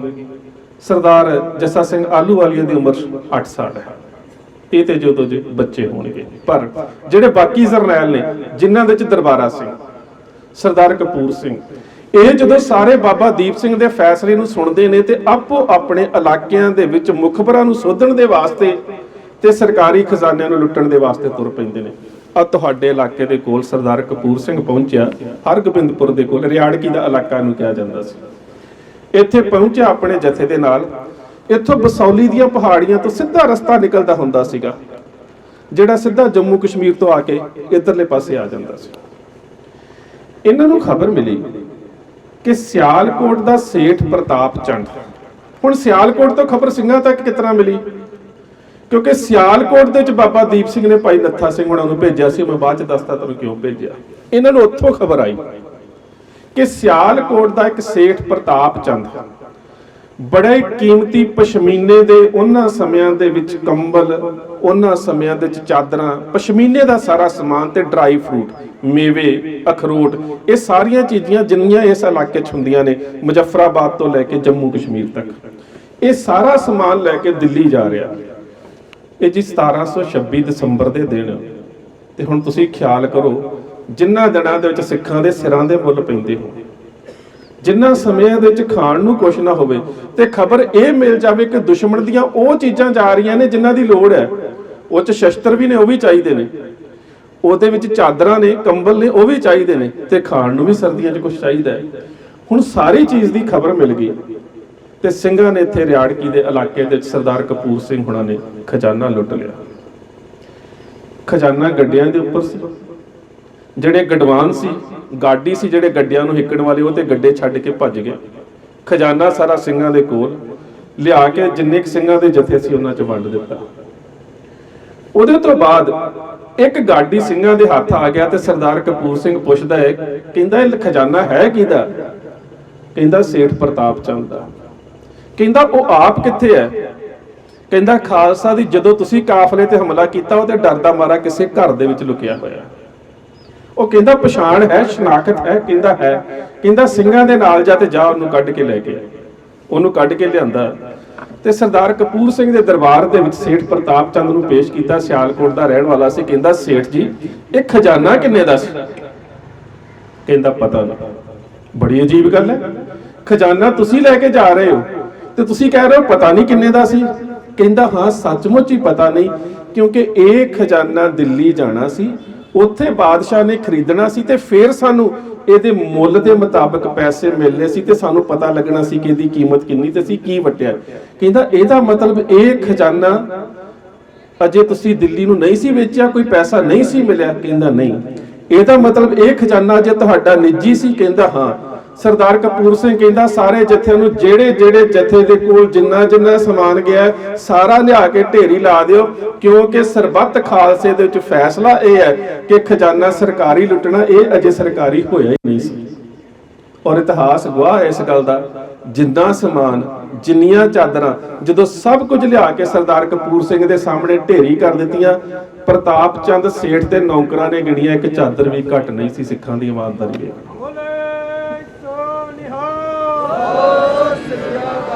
ਇੱਕ ਚਾਦਰ ਵੀ ਘੱਟ ਨਹੀਂ ਸੀ। ਜੋ ਕੁਝ ਲੁੱਟਿਆ ਉਸੇ ਤਰ੍ਹਾਂ ਲਿਆ ਕੇ ਰੱਖ ਦਿੱਤਾ ਕਿ ਨਹੀਂ। ਸਰਬੱਤ ਖਾਲਸੇ ਦੇ ਵਿੱਚ ਪੰਜ ਪਿਆਰਿਆਂ ਦਾ ਹੁਕਮ ਹੈ ਤੇ ਪੰਜ ਪਿਆਰੇ ਗੁਰੂ ਰੂਪ ਨੇ ਕਿ ਖਜ਼ਾਨਾ ਲੁੱਟਣਾ ਤੇ ਸਰਕਾਰੀ ਲੁੱਟਣਾ, ਕਿਸੇ ਦਾ ਨਿੱਜੀ ਘਰ ਨਹੀਂ ਲੁੱਟਣਾ। ਇਹ ਪ੍ਰਤਾਪ ਚੰਦ ਦਾ ਨਿੱਜੀ ਖਜ਼ਾਨਾ ਸੀ। ਸਾਰਾ ਖਜ਼ਾਨਾ ਉਸ ਨੂੰ ਵਾਪਸ ਕਰ ਦਿੱਤਾ। ਉਸ ਤੋਂ ਬਾਅਦ ਬਾਬਾ ਦੀਪ ਸਿੰਘ ਨੂੰ ਇੱਕ ਖਬਰ ਆਈ। ਇਹ ਖਬਰ ਆਈ ਸੀ ਸਿਆਲਕੋਟ ਦੀ। ਉਧਰੋਂ ਪੰਜਾਬ ਦੀ ਜਿਹੜੀ ਹਕੂਮਤ ਹੈ ਉਸ ਸਮੇਂ ਮੀਰ ਮਨੂੰ ਦੇ ਕੋਲ ਆ ਚੁੱਕੀ ਹੈ। ਤੇ ਜਦੋਂ ਮੀਰ ਮਨੂੰ ਪੰਜਾਬ ਦਾ ਹਾਕਮ ਬਣਿਆ, ਪਹਿਲਾਂ ਤਾਂ ਇਸਨੇ ਸਿੱਖਾਂ ਦੇ ਨਾਲ ਥੋੜੀ ਨੇੜਤਾ ਬਣਾਉਣ ਦੀ ਕੋਸ਼ਿਸ਼ ਕੀਤੀ। ਬਾਅਦ ਦੇ ਵਿੱਚ ਜਦੋਂ ਇਹਦੀ ਅਬਦਾਲੀ ਦੇ ਨਾਲ ਸਾਂਝ ਪੈ ਗਈ ਤਾਂ ਉਸ ਵੇਲੇ ਫਿਰ ਇਸ ਨੇ ਇਹ ਫਰਮਾਨ ਜਾਰੀ ਕਰ ਦਿੱਤਾ ਕਿ ਸਿੱਖ ਜਿਹੜੇ ਜੰਗਲਾਂ 'ਚ ਜੂਝ ਰਹੇ ਨੇ, ਉਹ ਤਾਂ ਕੀ ਜਿਹੜੇ ਉਹਨਾਂ ਦੇ ਪਰਿਵਾਰ ਵੀ ਨੇ, ਉਹਨਾਂ ਦੀਆਂ ਜਿਹੜੀਆਂ ਬੇਟੀਆਂ, ਉਹਨਾਂ ਦੀਆਂ ਪਤਨੀਆਂ, ਉਹਨਾਂ ਦੇ ਜਿਹੜੇ ਬੱਚੇ ਨੇ, ਉਹ ਵੀ ਲਿਆ ਕੇ ਲਾਹੌਰ ਦੇ ਵਿੱਚ ਕਤਲ ਕਰ ਦਿੱਤੇ ਜਾਣ। ਉਹ ਸਾਰਾ ਇਤਿਹਾਸ ਤੁਸੀਂ ਜਾਣਦੇ ਹੋ, ਮੈਂ ਜ਼ਿਆਦਾ ਉਸ ਪਾਸੇ ਨਾ ਜਾਵਾਂ। ਅਸੀਂ ਅਕਸਰ ਅਰਦਾਸ ਦੇ ਵਿੱਚ ਇਹ ਗੱਲ ਕਹਿੰਦੇ ਸੀ ਕਿ ਜਿੰਨਾ ਬੀਬੀਆਂ ਨੇ ਸਵਾ ਮਣ ਦੇ ਪੀਸੇ ਬੱਚਿਆਂ ਦੇ ਟੁਕੜੇ ਝੋਲੀਆਂ ਦੇ ਵਿੱਚ ਪਵਾਏ, ਉਹ 1751 ਦੇ ਵਿੱਚ ਸਭ ਕੁਝ ਮੀਰ ਮਨੂੰ ਦੇ ਸਮੇਂ ਵਾਪਰਿਆ ਤੇ 1753 ਦੇ ਵਿੱਚ ਉਹਦੀ ਮੌਤ ਤੱਕ ਇਹ ਸਭ ਕੁਝ ਸਿੱਖਾਂ ਦੇ ਨਾਲ ਹੁੰਦਾ ਰਿਹਾ। ਮੀਰ ਮਨੂੰ ਦਾ ਇੱਕ ਨੇੜੇ ਦਾ ਨਵਾਬ ਸੀ ਮੁਹੰਮਦ ਅਮੀਨ ਖਾਨ। ਜਦੋਂ ਉਸ ਨੂੰ ਸੁਨੇਹਾ ਗਿਆ ਕਿ ਮੀਰ ਮਨੂੰ ਸਿੱਖਾਂ ਦੇ ਉੱਪਰ ਇੰਨਾ ਜ਼ੁਲਮ ਕਰ ਰਿਹਾ ਤੇ ਇਹ ਸਿਆਲਕੋਟ ਦਾ ਨਵਾਬ ਸੀ ਮੁਹੰਮਦ ਅਮੀਨ ਖਾਨ, ਇਹਨੇ ਵੀ ਉਧਰਲੇ ਸਿੱਖਾਂ ਦੇ ਉੱਪਰ ਜ਼ੁਲਮ ਕਰਨੇ ਸ਼ੁਰੂ ਕਰ ਦਿੱਤੇ ਤੇ ਸਿਆਲਕੋਟ ਦੇ ਇਲਾਕੇ ਦੇ ਵਿੱਚ ਗੁਰੂ ਨਾਨਕ ਸਾਹਿਬ ਦੀ ਯਾਦ ਵਿੱਚ ਪਾਕਿਸਤਾਨ 'ਚ ਬਣਿਆ ਗੁਰਦੁਆਰਾ ਬੇਰ ਸਾਹਿਬ, ਬਾਬੇ ਕੇ ਬੇਰ। ਇਹ ਸਾਰੀ ਜਿਹੜੀ ਉਸ ਇਲਾਕੇ ਦੀ ਮਲਕੀਅਤ ਸੀ ਇਹ ਮੁਹੰਮਦ ਅਮੀਨ ਖਾਨ ਦੇ ਕੋਲ ਸੀ। ਜਿਸ ਵੇਲੇ ਬਾਬਾ ਦੀਪ ਸਿੰਘ ਨੂੰ ਇਸ ਗੱਲ ਦਾ ਪਤਾ ਲੱਗਾ ਤੇ ਮਾਝੇ ਵਾਲੇ ਸਿੰਘਾਂ ਦੇ ਕੋਲ ਇਹ ਖਬਰ ਪਹੁੰਚੀ ਤੇ ਬਾਬਾ ਦੀਪ ਸਿੰਘ ਨੇ ਕਿਹਾ ਕਿ ਮਾਝੇ ਵਾਲੇ ਸਿੰਘ ਤਾਂ ਤੁਸੀਂ ਇਸ ਪਾਸੇ ਦੁਸ਼ਮਣ ਦਾ ਕੰਟਰੋਲ ਕਰੋ, ਪਰ ਮੈਂ ਇੱਥੋਂ ਸਿੰਘਾਂ ਨੂੰ ਭੇਜਦਾ ਜਿਹੜੇ ਸਿਆਲਕੋਟ ਦੇ ਉੱਪਰ ਜਾ ਕੇ ਕਬਜ਼ਾ ਕਰਨਗੇ। ਬਾਬਾ ਦੀਪ ਸਿੰਘ ਨੇ ਉਸ ਵੇਲੇ ਸਰਦਾਰ ਨੱਥਾ ਸਿੰਘ, ਜਿਹੜੇ ਬਾਅਦ ਦੇ ਵਿੱਚ ਇਹਨਾਂ ਦੇ ਨਾਲ ਸ਼ਹੀਦ ਹੁੰਦੇ ਨੇ, ਬਾਬਾ ਨੱਥਾ ਸਿੰਘ, ਸਰਦਾਰ ਨੱਥਾ ਸਿੰਘ ਨੂੰ ਸਿੰਘ ਦੇ ਕੇ ਭੇਜਿਆ। ਉਹਨਾਂ ਨੇ ਸਿਆਲਕੋਟ ਦੇ ਇਲਾਕੇ ਤੇ ਜਾ ਕੇ ਕਬਜ਼ਾ ਕੀਤਾ। ਬੇਸ਼ੱਕ ਮੁਹੰਮਦ ਅਮੀਨ ਖਾਨ ਤਾਂ ਡਰਦਾ ਭੱਜ ਗਿਆ, ਇਲਾਕਾ ਛੱਡ ਕੇ ਚਲਾ ਗਿਆ, ਪਰ ਜਿਹੜੀ ਸਾਰੀ ਜਗੀਰ ਸੀ ਉਹ ਸਿੰਘਾਂ ਦੇ ਹੱਥ ਆ ਗਈ।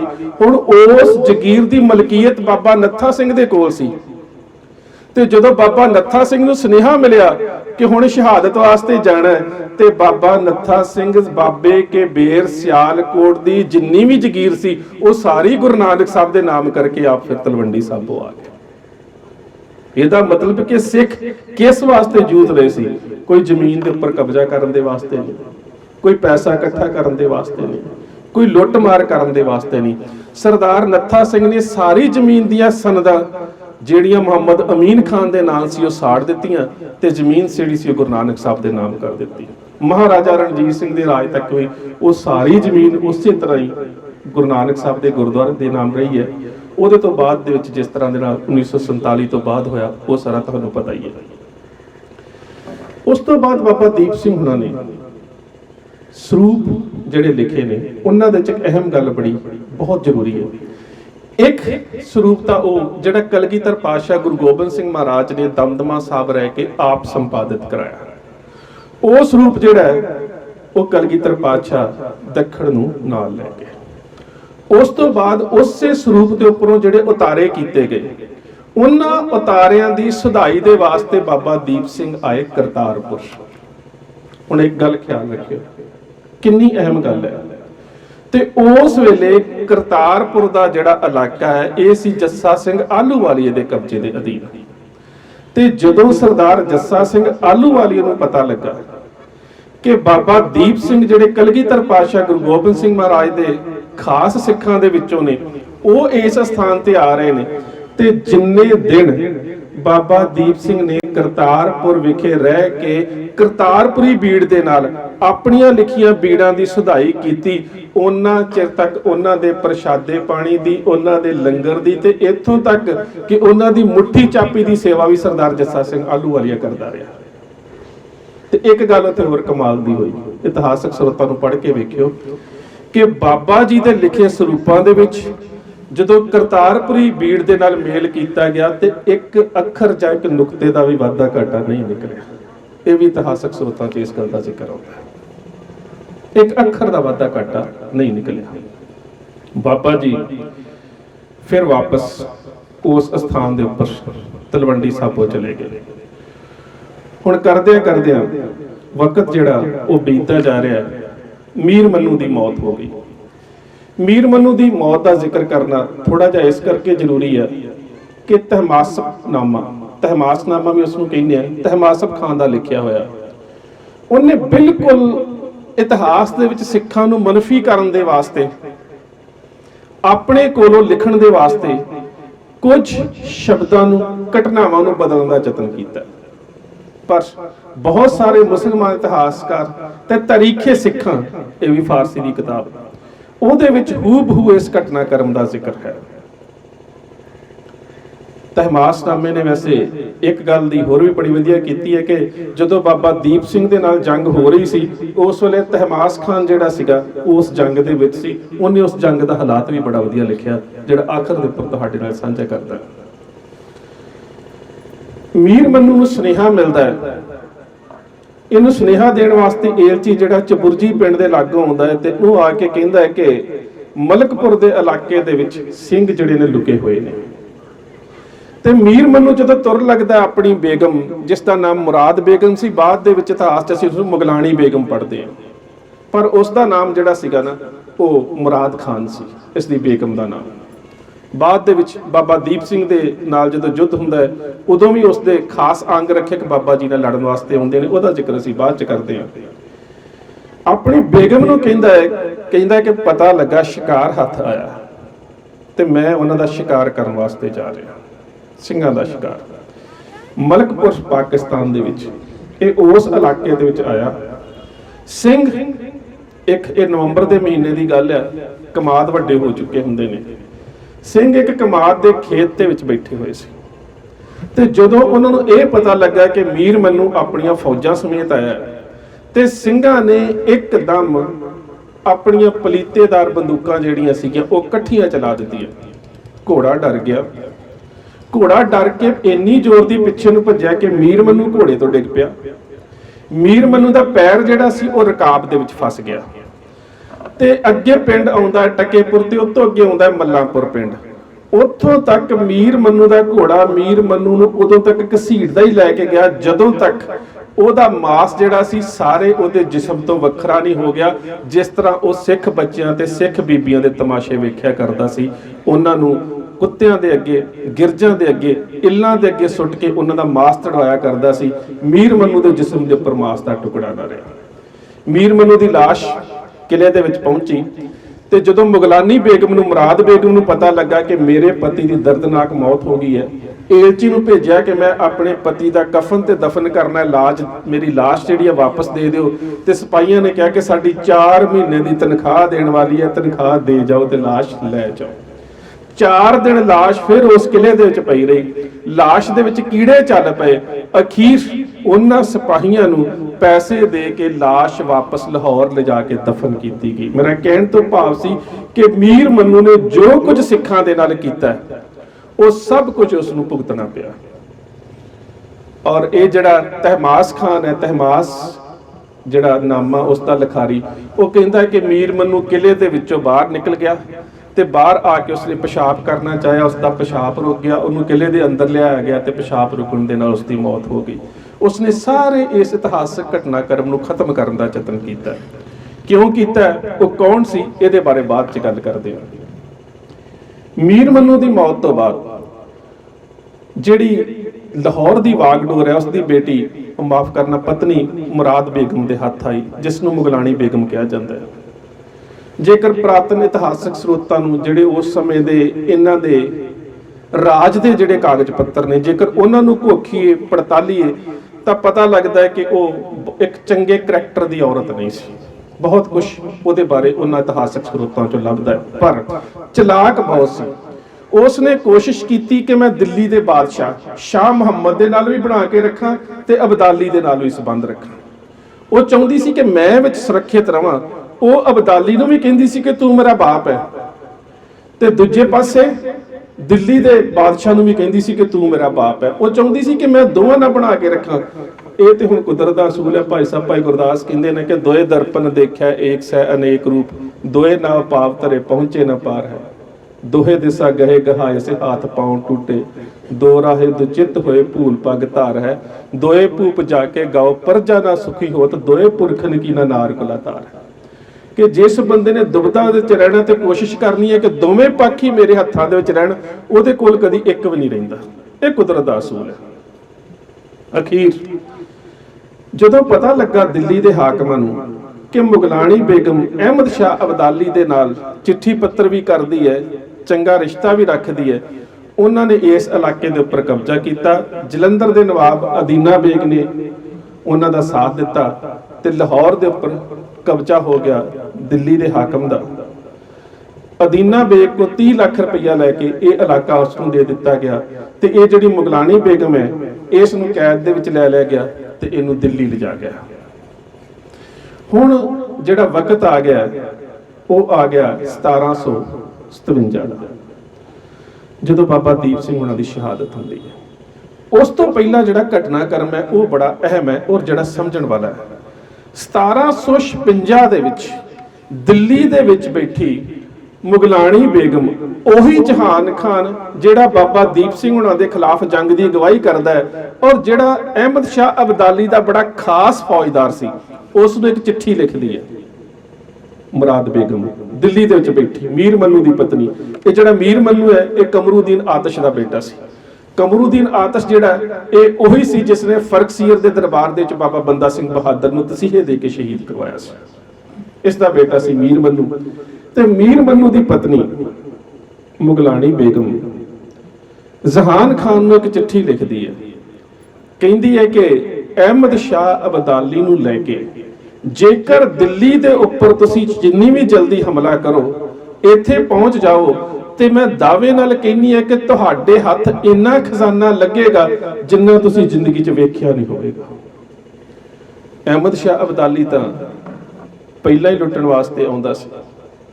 ਅਹਿਮਦ ਸ਼ਾਹ ਅਬਦਾਲੀ ਨੇ ਆਪਣੇ ਬੇਟੇ ਤੈਮੂਰ ਸ਼ਾਹ ਨੂੰ ਨਾਲ ਲਿਆ, ਜਹਾਨ ਖਾਨ ਨੂੰ ਨਾਲ ਲਿਆ ਤੇ 1756 ਦੇ ਵਿੱਚ ਆ ਕੇ ਹਮਲਾ ਕੀਤਾ।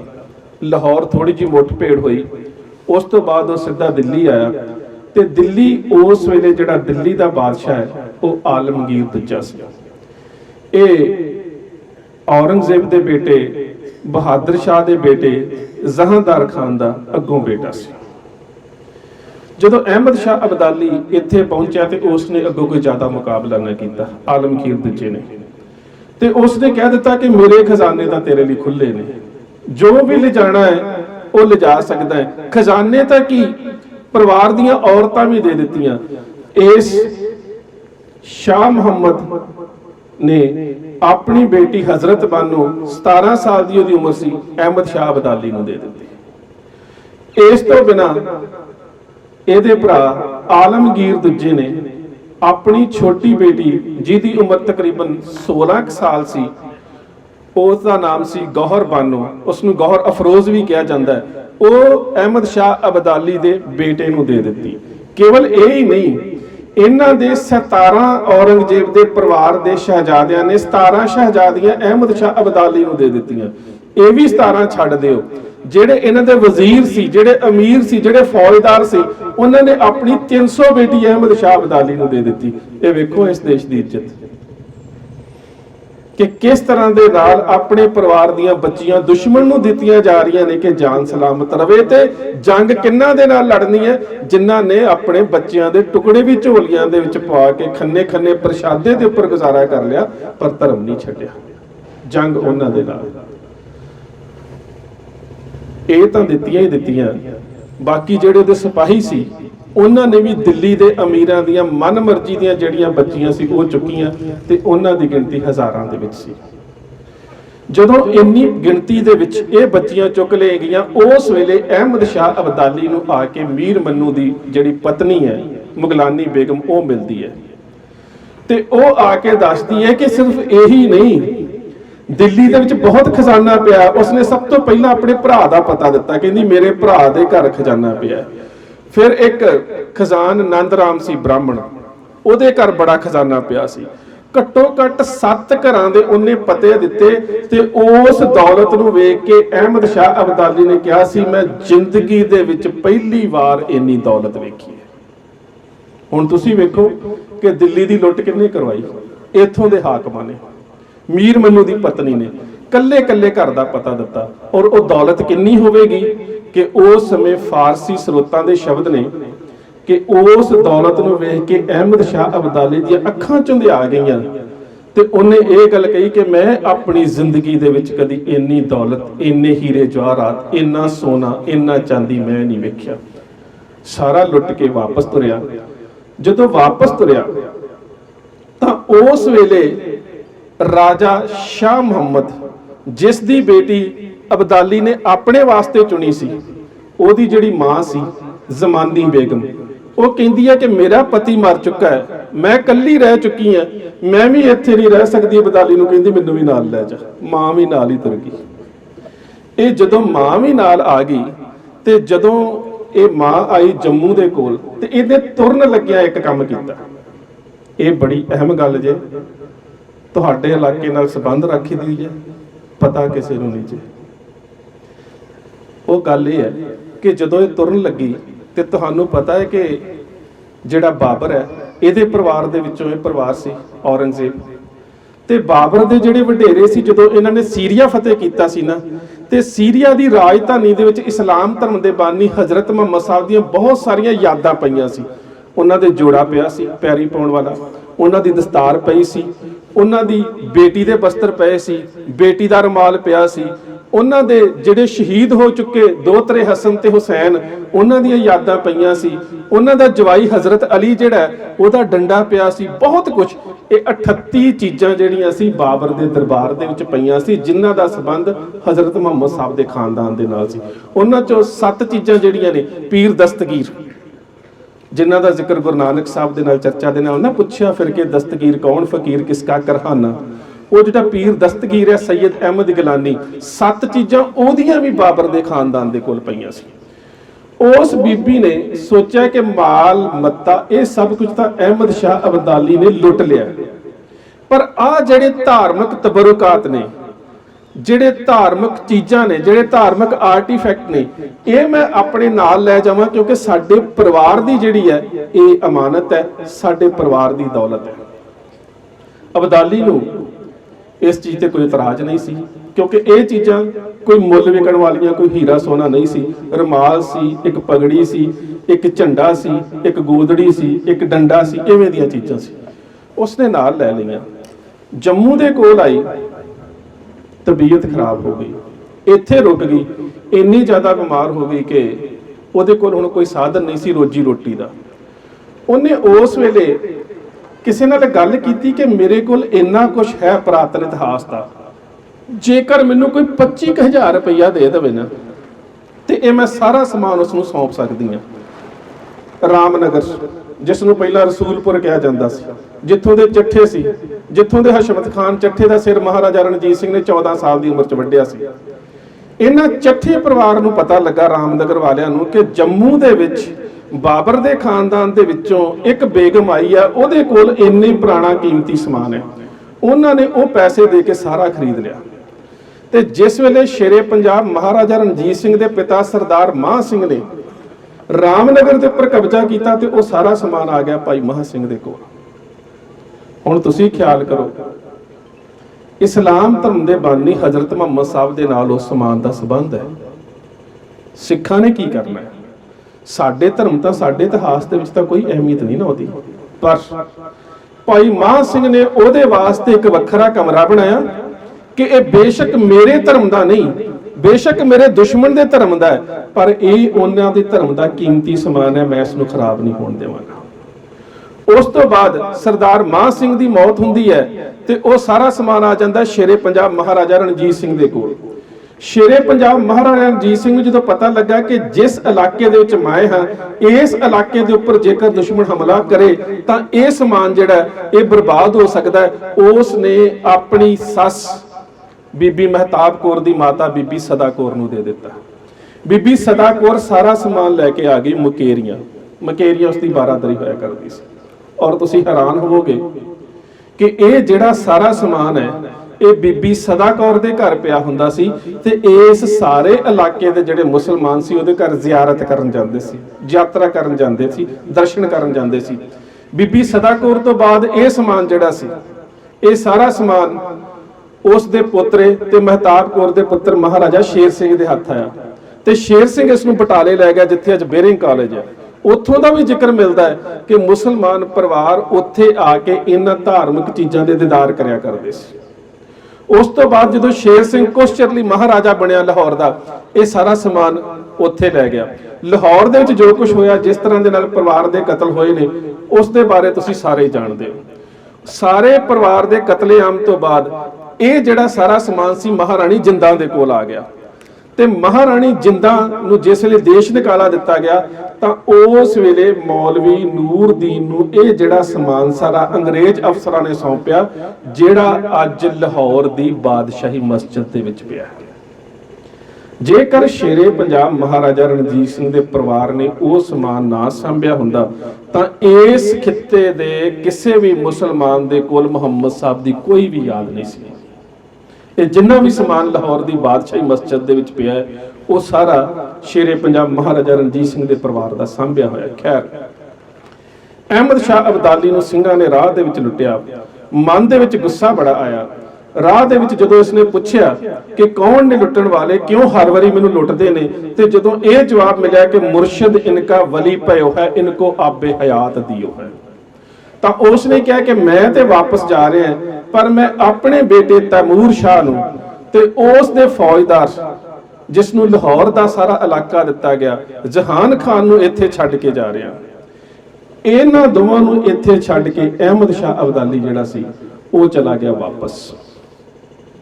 ਹੁਣ ਜਹਾਨ ਖਾਨ ਲਾਹੌਰ ਦੇ ਵਿੱਚ, ਮੁਗਲਾਨੀ ਬੇਗਮ ਲਾਹੌਰ ਦੇ ਵਿੱਚ, ਹਾਜੀ ਅਤਾ ਖਾਨ ਲਾਹੌਰ ਦੇ ਵਿੱਚ, ਜ਼ਕੂਬ ਖਾਨ ਲਾਹੌਰ ਦੇ ਵਿੱਚ, ਮੁਗਲਾਨੀ ਬੇਗਮ ਲਾਹੌਰ ਦੇ ਵਿੱਚ, ਤਹਿਮਾਸਪ ਖਾਨ ਲਾਹੌਰ ਦੇ ਵਿੱਚ, ਇਹ ਸਾਰੇ ਸਲਾਹ ਕਰਦੇ ਨੇ ਕਿ ਜੇਕਰ ਅਗਲੀ ਵਾਰੀ ਸ਼ਾਹ ਨੇ ਆਉਣਾ ਹੈ ਤੇ ਜੇਕਰ ਸ਼ਾਹ ਨੂੰ ਉਹਦੇ ਰਾਹ ਦੇ ਕੰਡਿਆਂ ਤੋਂ ਨਿਜਾਤ ਦਿਵਾਉਣੀ ਹੈ ਤਾਂ ਜਿਸ ਜਗ੍ਹਾ ਦੇ ਵਿੱਚੋਂ, ਜਿਸ ਮੁਕੱਦਸ ਸਥਾਨ ਦੇ ਵਿੱਚੋਂ ਇਹ ਕੌਮ ਪੈਦਾ ਹੁੰਦੀ ਹੈ, ਉਸ ਸਥਾਨ ਨੂੰ ਖਤਮ ਕੀਤਾ ਜਾਵੇ।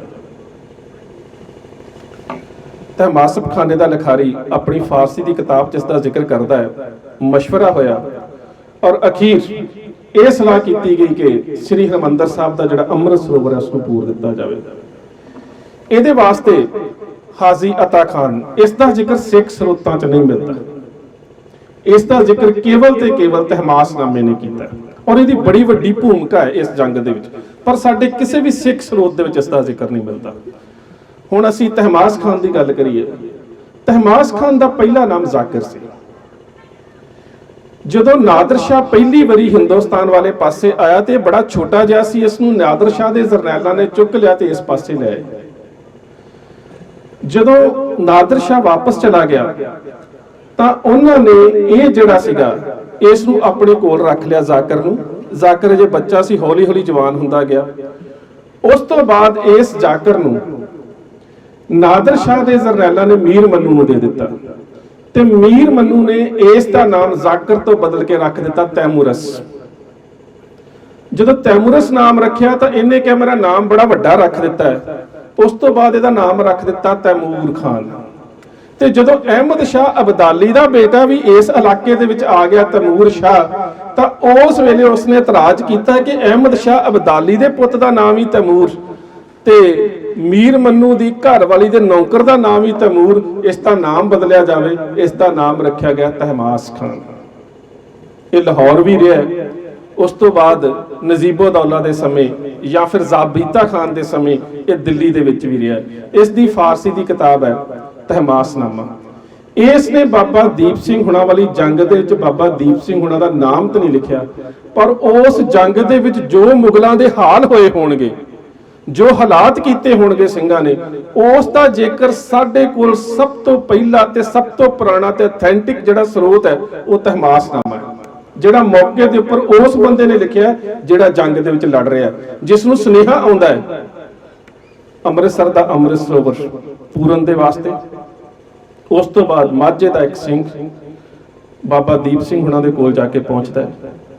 ਉਸ ਵੇਲੇ ਬਾਬਾ ਦੀਪ ਸਿੰਘ, ਉਹਨਾਂ ਦੇ ਨਾਲ ਦੇ ਕੁਝ ਸਿੰਘ, ਉਹਨਾਂ ਦਾ ਭਤੀਜਾ ਭਾਈ ਸੱਦਾ ਸਿੰਘ, ਸਰਦਾਰ ਫਤਿਹ ਸਿੰਘ ਜਿਹੜੇ ਕਲਗੀਧਰ ਪਾਤਸ਼ਾਹ ਗੁਰੂ ਗੋਬਿੰਦ ਸਿੰਘ ਮਹਾਰਾਜ ਦੇ ਸਮੇਂ ਇਸ ਇਲਾਕੇ ਦੇ ਵਿੱਚ ਆ ਚੁੱਕੇ ਸਨ, ਹੋਰ ਜਿੰਨੇ ਸਿੰਘ ਉੱਥੇ ਸ਼ਾਸਤਰ ਤੇ ਸ਼ਸਤਰ ਵਿਦਿਆ ਦੀ ਤਿਆਰੀ ਜਿਹੜੀ ਸੀ ਉਹ ਕਰ ਚੁੱਕੇ ਸੀ। ਉਹਨਾਂ ਨੂੰ ਜਦੋਂ ਇਹ ਸਾਰੀ ਖਬਰ ਮਿਲੀ, ਸਿੰਘ ਨੇ ਜਾ ਕੇ ਸਾਰੇ ਹਾਲਾਤ ਦੱਸੇ ਤੇ ਬਾਬਾ ਦੀਪ ਸਿੰਘ ਹੁਣੀ ਆਪਣੇ ਸਾਥੀਆਂ ਨੂੰ ਲੈ ਕੇ ਉੱਥੋਂ ਦੇ ਇਲਾਕੇ ਮਹਾਰਾਜ, ਦਰਾਜ, ਬਾਹਮਣੀ ਵਾਲਾ, ਉਸ ਤੋਂ ਬਾਅਦ ਪਿੰਡ ਚੱਗਾ ਆਉਂਦਾ ਹੈ, ਇਹਨਾਂ ਇਲਾਕਿਆਂ ਚੋਂ ਹੁੰਦੇ ਹੋਏ ਪੁੱਚੋ ਤੋਂ ਬਾਅਦ ਫਿਰੋਜ਼ਪੁਰ ਦੇ ਇਲਾਕੇ 'ਚ ਇਹਨਾਂ ਨੇ ਖੇਮਕਰਨ ਦੇ ਸਾਹਮਣੇ ਵਾਲੇ ਪਾਸਿਓਂ ਸਤਲੁਜ ਦਾ ਪੱਤਣ ਪਾਰ ਕੀਤਾ। ਇਸ ਇਲਾਕੇ ਦੇ ਵਿੱਚ ਆਏ, ਮਾਝੇ ਦਾ ਇਲਾਕਾ ਸ਼ੁਰੂ ਹੋ ਗਿਆ। ਮਾਝੇ ਦੇ ਇਲਾਕੇ ਦੇ ਵਿੱਚ ਹੁਣ ਦੋ ਧਿਰਾਂ ਫਿਰ ਰਹੀਆਂ ਨੇ। ਇੱਕ ਧਿਰ ਤੇ ਹੈ ਹਾਜੀ ਅਤਾ ਖਾਨ। ਹਾਜੀ ਅਤਾ ਖਾਨ ਜ਼ਹਾਨ ਖਾਨ ਦੇ ਕਹਿਣ ਦੇ ਉੱਪਰ ਸਾਰੇ ਪਿੰਡਾਂ ਦੇ ਵਿੱਚ ਹੈਦਰੀ ਝੰਡਾ ਫੈਲਾ ਰਿਹਾ ਹੈ ਕਿ ਸਿੱਖ ਜਿਹੜੇ ਨੇ ਉਹ ਇਕੱਠੇ ਹੋ ਕੇ ਮੁਸਲਮਾਨਾਂ ਦੇ ਨਾਲ ਲੜਨ ਦੇ ਵਾਸਤੇ ਧਰਮ ਦੀ ਜੰਗ ਕਰਨ ਆ ਰਹੇ ਨੇ। ਇਸ ਕਰਕੇ ਜਿਸ ਮੁਸਲਮਾਨ ਦੇ ਘਰ ਜਿਹੜਾ ਵੀ ਹਥਿਆਰ ਪਿਆ ਤੇ ਜਿਵੇਂ ਦਾ ਵੀ ਘੋੜਾ ਹੈ, ਉਸ ਨੂੰ ਇਸ ਜੰਗ ਦੇ ਵਿੱਚ ਸ਼ਾਮਲ ਹੋਣਾ ਪਵੇਗਾ। ਦੀਨ ਦੀ ਲੜਾਈ ਸਮਝ ਕੇ ਜਹਾਦ ਦਾ ਝੰਡਾ ਫੈਲਾ ਦਿੱਤਾ ਗਿਆ। ਹਾਜੀ ਅਤਾ ਖਾਨ ਲੋਕਾਂ ਨੂੰ ਇਕੱਠੇ ਕਰ ਰਿਹਾ ਹੈ। ਦੂਜੇ ਪਾਸੇ ਮਾਝੇ ਦੇ ਸਿੰਘਾਂ ਨੂੰ ਪਤਾ ਲੱਗਾ ਕਿ ਕੌਮ ਦੇ ਜਰਨੈਲ ਬਾਬਾ ਦੀਪ ਸਿੰਘ, ਉਸ ਵੇਲੇ ਉਮਰ 75 ਸਾਲ ਦੇ ਕਰੀਬ, 1682 ਦਾ ਜਨਮ ਤੇ 1757 ਦੇ ਵਿੱਚ ਇਹ ਘਟਨਾ ਵਾਪਰੀ ਹੈ ਕਿ ਉਹ ਆਪਣੇ ਸਿੰਘਾਂ ਦੇ ਨਾਲ ਇੱਧਰ ਨੂੰ ਆ ਰਹੇ ਨੇ। ਸੋ ਦੋਵੇਂ ਤਰ੍ਹਾਂ ਜਿਹੜੀਆਂ ਨੇ ਉਹ ਵੱਧ ਤੋਂ ਵੱਧ ਸਿੰਘਾਂ ਨੂੰ ਇਕੱਠੇ ਕਰਨ ਦਾ ਤੇ ਦੂਜੇ ਪਾਸੇ ਮੁਸਲਮਾਨ ਆਪਣੇ ਸਾਥੀਆਂ ਨੂੰ ਇਕੱਠੇ ਕਰਨ ਦੇ ਯਤਨ ਦੇ ਵਿੱਚ ਨੇ। 5000 ਸਿੰਘ ਇੱਥੇ ਆ ਕੇ ਹੋਰ ਇਕੱਠਾ ਆ ਗਿਆ। ਸਿੰਘਾਂ ਦੀ ਗਿਣਤੀ 10,000 ਹੋ ਗਈ। ਇਹਨਾਂ ਸਿੰਘਾਂ ਦੇ ਵਿੱਚ ਬਾਬਾ ਦੀਪ ਸਿੰਘ ਤੋਂ ਇਲਾਵਾ ਬਾਬਾ ਨੌਧ ਸਿੰਘ, ਬਾਬਾ ਨੱਥਾ ਸਿੰਘ, ਬਾਬਾ ਰਣ ਸਿੰਘ, ਬਾਬਾ ਫਤਿਹ ਸਿੰਘ, ਬਾਬਾ ਗੁਲਾਬ ਸਿੰਘ, ਬਾਬਾ ਦਿਆਲ ਸਿੰਘ, ਬਾਬਾ ਬਲਵੰਤ ਸਿੰਘ। ਦੂਜੇ ਬੰਨੇ ਜਿਹੜੇ ਮੁਗਲਿਆ ਹਕੂਮਤ ਦੇ ਵੱਲੋਂ ਤੇ ਲਾਹੌਰ ਦੇ ਦਰਬਾਰ ਦੇ ਵਿੱਚ ਬੈਠੇ ਹੋਏ ਉਸ ਵੇਲੇ ਤੈਮੂਰ ਸ਼ਾਹ ਦੇ ਫੌਜਦਾਰ ਜ਼ਹਾਨ ਖਾਨ ਦੇ ਵੱਲੋਂ ਜਿਹੜੇ ਜਰਨੈਲ ਇਕੱਠੇ ਕੀਤੇ ਗਏ, ਉਹਨਾਂ ਦੇ ਵਿੱਚ ਜ਼ਬਰਦਸਤ ਖਾਨ, ਉਸ ਤੋਂ ਇਲਾਵਾ ਯਕੂਬ ਖਾਨ ਤੋਂ ਇਲਾਵਾ ਮੀਰ ਖਾਨ, ਇਹ ਬੜਾ ਵੱਡਾ ਜਰਨੈਲ ਸੀ ਇਹਨਾਂ ਦਾ। ਇਹ ਸਾਰੇ ਜਿਹੜੇ ਜਰਨੈਲ ਇਹ ਸਾਰੇ ਇਕੱਠੇ ਕੀਤੇ ਗਏ। ਗੋਲਵਾੜ ਦੇ ਕੋਲ ਉਸ ਨੇ ਵੀ ਤਹਿਮਾਸਨਾਮੇ ਦੇ ਲਿਖਾਰੀ ਨੇ ਵੀ ਗੋਲਵਾੜ ਦੇ ਕੋਲ ਜਿਹੜਾ ਉਹ ਮੁਕਾਬਲਾ ਹੋਣ ਦੀ ਗੱਲ ਕੀਤੀ ਹੈ। ਗੋਲਵਾੜ ਦੇ ਕੋਲ ਆ ਕੇ ਜਿਹੜਾ ਸੀ ਉਹ ਮੁਕਾਬਲਾ ਹੋਣਾ ਸੀ। ਉਸ ਤੋਂ ਪਹਿਲਾਂ ਬਾਬਾ ਦੀਪ ਸਿੰਘ ਹੁਣੀ ਤਰਨਤਾਰਨ ਰੁਕੇ ਨੇ। ਸਰਦਾਰ ਸੋਹਣ ਸਿੰਘ ਸੀਤਲ ਹੁਣਾਂ ਨੇ ਇੱਕ ਗੱਲ ਬੜੀ ਪਿਆਰੀ ਲਿਖੀ ਹੈ, ਕਹਿੰਦਾ ਦੁਨੀਆ ਦੇ ਵਿੱਚ ਆਪਣੇ ਮਕਸਦ ਨੂੰ ਲੈ ਕੇ ਲੋਕ ਅਰਦਾਸਾਂ ਬਹੁਤ ਕਰਦੇ ਨੇ, ਪਰ ਕਹਿੰਦਾ ਇੱਕ ਅਰਦਾਸ ਬੜੀ ਵਿਲੱਖਣ ਹੈ ਕਿ ਤਰਨਤਾਰਨ ਸਾਹਿਬ ਦੇ ਕੋਲ ਆ ਕੇ ਬਾਬਾ ਦੀਪ ਸਿੰਘ ਹੁਣਾਂ ਨੇ ਆਪਣੇ ਗੁਰੂ ਦੇ ਸਨਮੁਖ ਮੁਖ ਕਰਕੇ ਅਰਦਾਸ ਕੀਤੀ ਕਿ ਜਦੋਂ ਤੱਕ ਮੈਂ ਆਪਣੇ ਮਕਸਦ ਨੂੰ ਪੂਰਾ ਕਰਨ ਦੇ ਵਿੱਚ ਕਾਮਯਾਬ ਨਹੀਂ ਹੁੰਦਾ, ਮੈਂ ਮਰਾਂਗਾ ਨਹੀਂ, ਮੈਂ ਉਦੋਂ ਤੱਕ ਜੀਵਾਂਗਾ, ਮੈਂ ਮਰਾਂਗਾ ਨਹੀਂ।